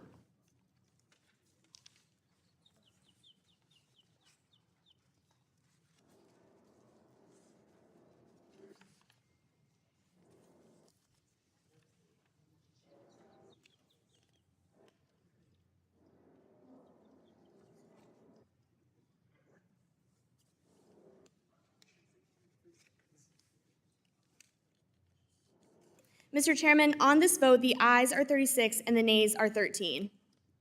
A majority having voted in favor of H.R. 6322 as amended is ordered favorably reported to the House without objection. Motion reconsidered is laid on the table. Pursuant to the chair's previous order, we'll now take the vote pending on ordering H.R. 6000 as amended favorably reported. The clerk will call the roll. Mr. Hill. Mr. Hill votes aye. Mr. Lucas. Aye. Mr. Lucas votes aye. Mr. Sessions. Mr. Sessions votes aye. Mr. Posey. Mr. Posey votes aye. Mr. Lukemeyer. Mr. Lukemeyer votes aye. Mr. Huizinga. Mr. Huizinga votes aye. Mrs. Wagner. Mrs. Wagner votes aye. Mr. Barr. Mr. Williams. Mr. Williams votes aye. Mr. Emmer. Mr. Emmer votes aye. Mr. Loudermilk. Mr. Loudermilk votes aye. Mr. Mooney. Mr. Mooney votes aye. Mr. Davidson. Mr. Davidson votes aye. Mr. Rose. Mr. Rose votes aye. Mr. Stile. Mr. Stile votes aye. Mr. Timmons. Mr. Timmons votes aye. Mr. Norman. Mr. Norman votes aye. Mr. Muser. Mr. Muser votes aye. Mr. Fitzgerald. Mr. Fitzgerald votes aye. Mr. Garbarino. Mrs. Kim. Mrs. Kim votes aye. Mr. Donalds. Mr. Flood. Mr. Flood votes aye. Mr. Lawler. Mr. Lawler votes aye. Mr. Nunn. Mr. Nunn votes aye. Ms. De La Cruz. Ms. De La Cruz votes aye. Mrs. Houchin. Mrs. Houchin votes aye. Mr. Ogles. Mr. Ogles votes aye. Ms. Waters. No. Ms. Waters votes no. Mrs. Velasquez. Mrs. Velasquez votes no. Mr. Sherman. Mr. Sherman votes aye. Mr. Meeks. Mr. Meeks votes no. Mr. Scott. Mr. Scott votes aye. Mr. Lynch. Mr. Lynch votes no. Mr. Green. Mr. Green votes no. Mr. Cleaver. Mr. Cleaver votes no. Mr. Himes. Mr. Foster. Mr. Foster votes no. Mrs. Beatty. Mrs. Beatty votes no. Mr. Vargas. Mr. Vargas votes aye. Mr. Gottheimer. Mr. Gottheimer votes aye. Mr. Gonzalez. Mr. Gonzalez votes aye. Mr. Caston. Mr. Caston votes no. Ms. Presley. Ms. Presley votes no. Mr. Horsford. Mr. Horsford votes aye. Ms. Tlaib. Ms. Tlaib votes no. Mr. Torres. Mr. Torres votes aye. Ms. Garcia. No. Ms. Garcia votes no. Ms. Williams. Williams of Georgia votes no. Ms. Williams votes no. Mr. Nickel. Mr. Nickel votes aye. Ms. Pedersen. Aye. Ms. Pedersen votes aye. Mr. Chairman. Aye. Mr. Chairman votes aye. Mr. Barr. Mr. Barr. Mr. Barr votes aye. Mr. Garbarino. Mr. Donalds. Mr. Donalds votes aye. Mr. Himes.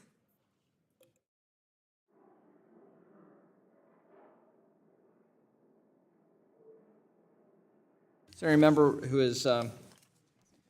hasn't voted or wishes to change their vote? If not, the clerk will report.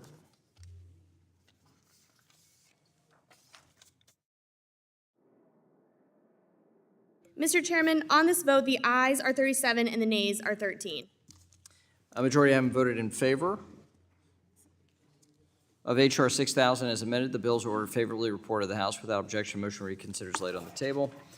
Pursuant to the chair's previous order, we'll now take the vote pending on ordering H.R. 5945 as amended favorably reported. The clerk will call the roll. Mr. Hill. Mr. Hill votes aye. Mr. Lucas. Mr. Lucas votes aye. Mr. Sessions. Mr. Sessions votes aye. Mr. Posey. Mr. Posey votes aye. Mr. Luetkemeyer. Mr. Luetkemeyer votes aye. Mr. Huizinga. Mrs. Wagner. Mrs. Wagner votes aye. Mr. Barr. Mr. Barr votes aye. Mr. Williams. Mr. Williams votes aye. Mr. Emmer. Mr. Emmer votes aye. Mr. Loudermilk. Mr. Loudermilk votes aye. Mr. Mooney.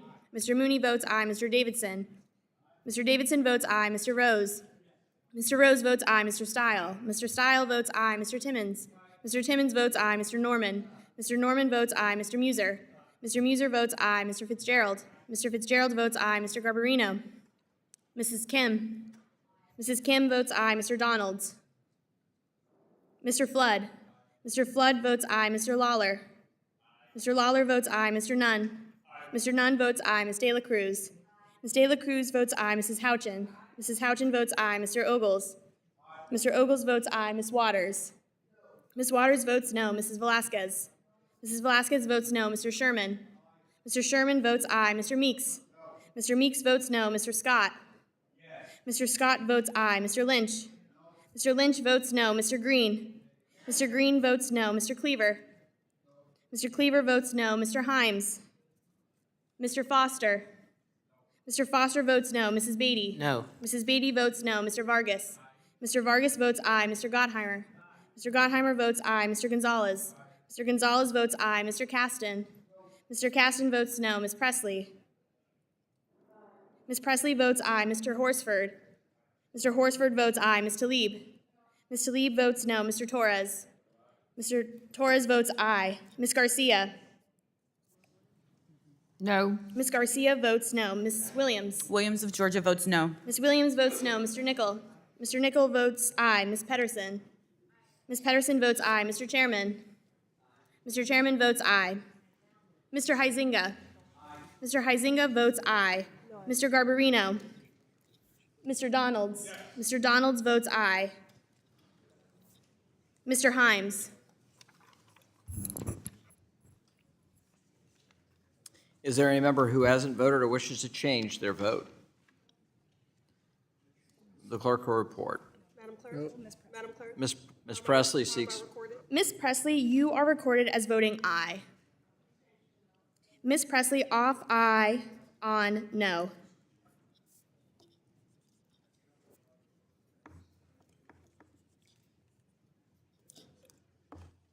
The clerk will report.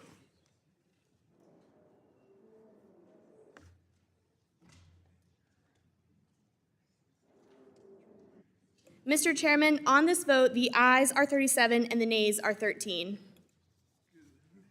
A majority voted in favor of H.R. 5945 as amended. The bills are ordered favorably reported to the House. Without objection, a motion to reconsider is laid on the table. Pursuant to the chair's previous order, we'll now take the vote pending on ordering H.R. 6015 as amended favorably reported. The clerk will call the roll. Mr. Hill. Mr. Hill votes aye. Mr. Lucas. Aye. Mr. Lucas votes aye. Mr. Sessions. Mr. Sessions votes aye. Mr. Posey. Mr. Posey votes aye. Mr. Luetkemeyer. Mr. Luetkemeyer votes aye. Mr. Huizinga. Mrs. Wagner. Mrs. Wagner votes aye. Mr. Barr. Mr. Williams. Mr. Williams votes aye. Mr. Emmer. Mr. Emmer votes aye. Mr. Loudermilk. Mr. Loudermilk votes aye. Mr. Mooney. Mr. Mooney votes aye. Mr. Davidson. Mr. Davidson votes aye. Mr. Rose.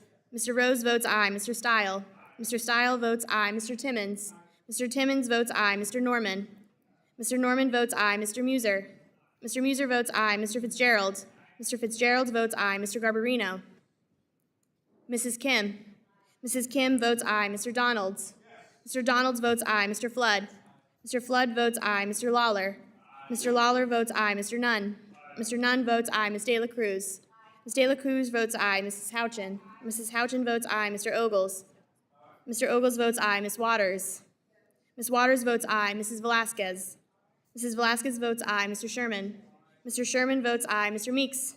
Mr. Meeks votes aye. Mr. Scott. Mr. Scott votes aye. Mr. Lynch. Mr. Lynch votes aye. Mr. Green. Mr. Green votes aye. Mr. Cleaver.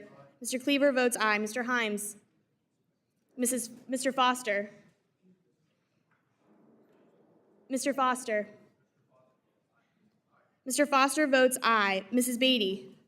Mrs. Beatty votes aye. Mr. Vargas. Mr. Vargas votes aye. Mr. Gottheimer. Mr. Gottheimer votes aye. Mr. Gonzalez. Mr. Gonzalez votes aye. Mr. Caston. Mr. Caston votes no. Ms. Presley. Ms. Presley votes aye. Mr. Horsford. Mr. Horsford votes aye. Ms. Tlaib. Ms. Tlaib votes aye. Mr. Torres.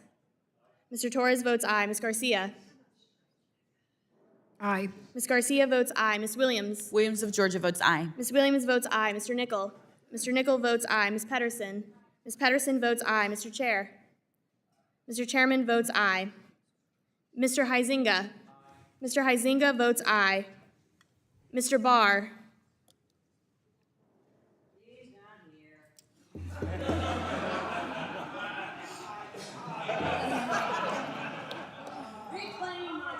Mr. Barr, you're recorded as voting aye.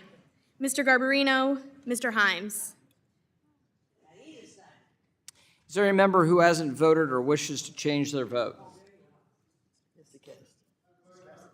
Mr. Caston, you are recorded as voting no. Mr. Caston, off no, on aye.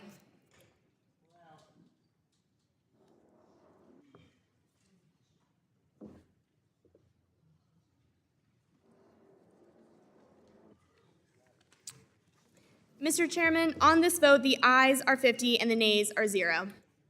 A majority having voted in favor of H.R. 6015 as amended, the bill is ordered favorably reported to the House. Without objection, motion to reconsider is laid on the table.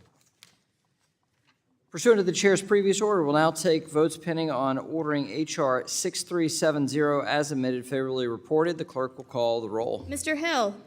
Mr. Hill votes aye. Mr. Lucas. Mr. Lucas votes aye. Mr. Sessions. Mr. Sessions votes aye. Mr. Posey.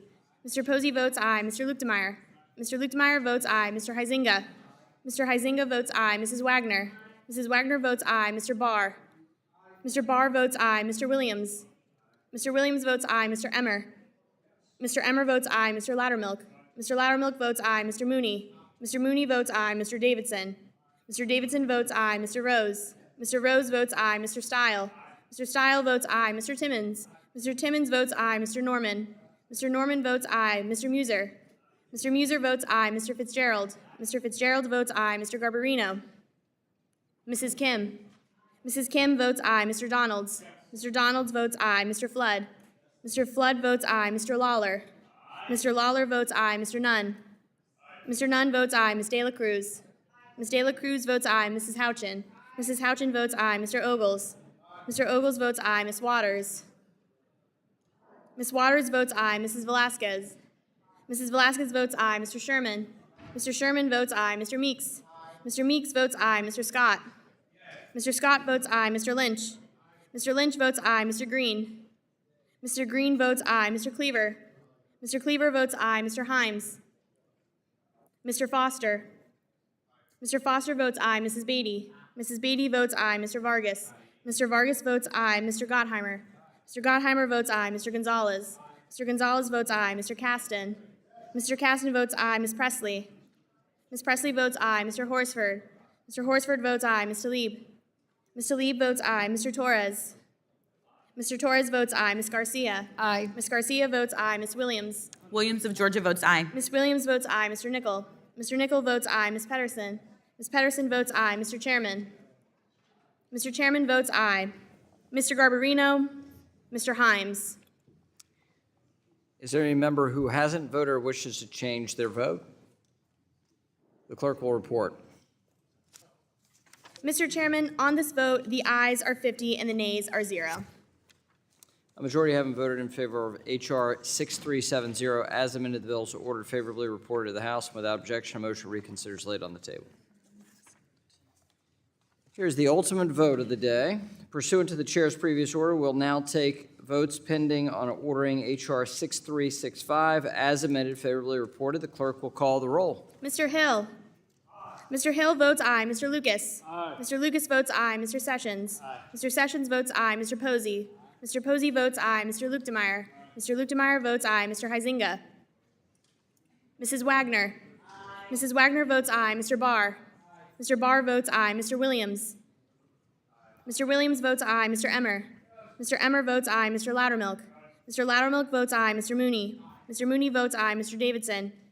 Mr. Davidson votes aye. Mr. Rose. Mr. Rose votes aye. Mr. Stile. Mr. Stile votes aye. Mr. Timmons. Mr. Timmons votes aye. Mr. Norman. Mr. Norman votes aye. Mr. Muser. Mr. Muser votes aye. Mr. Fitzgerald. Mr. Fitzgerald votes aye. Mr. Garbarino. Mrs. Kim. Mrs. Kim votes aye. Mr. Donalds. Mr. Donalds votes aye. Mr. Flood. Mr. Flood votes aye. Mr. Lawler. Mr. Lawler votes aye. Mr. Nunn. Mr. Nunn votes aye. Ms. De La Cruz. Ms. De La Cruz votes aye. Mrs. Houchin. Mrs. Houchin votes aye. Mr. Ogles. Mr. Ogles votes aye. Ms. Waters. Aye. Ms. Waters votes aye. Mrs. Velasquez. Aye. Mrs. Velasquez votes aye. Mr. Sherman. Aye. Mr. Sherman votes aye. Mr. Meeks. Aye. Mr. Meeks votes aye. Mr. Scott. Yes. Mr. Scott votes aye. Mr. Lynch. Mr. Lynch votes aye. Mr. Green. Yay. Mr. Green votes aye. Mr. Cleaver. Mr. Cleaver votes aye. Mr. Himes. Mr. Foster. Mr. Foster votes aye. Mrs. Beatty. Mrs. Beatty votes aye. Mr. Vargas. Mr. Vargas votes aye. Mr. Gottheimer. Mr. Gottheimer votes aye. Mr. Gonzalez. Mr. Gonzalez votes aye. Mr. Caston. Mr. Caston votes aye. Ms. Presley. Ms. Presley votes aye. Mr. Horsford. Mr. Horsford votes aye. Ms. Tlaib. Ms. Tlaib votes aye. Mr. Torres. Mr. Torres votes aye. Ms. Garcia. Aye. Ms. Garcia votes aye. Ms. Williams. Williams of Georgia votes aye. Ms. Williams votes aye. The clerk and the staff deserve to be heard. Clerk will Mr. Nickel. continue. Mr. Nickel votes aye. Ms. Pedersen. Ms. Pedersen votes aye. Mr. Chairman. Aye. Mr. Chairman votes aye. Mr. Huizinga. Aye. Mr. Huizinga votes aye. Mr. Garbarino. Mr. Himes.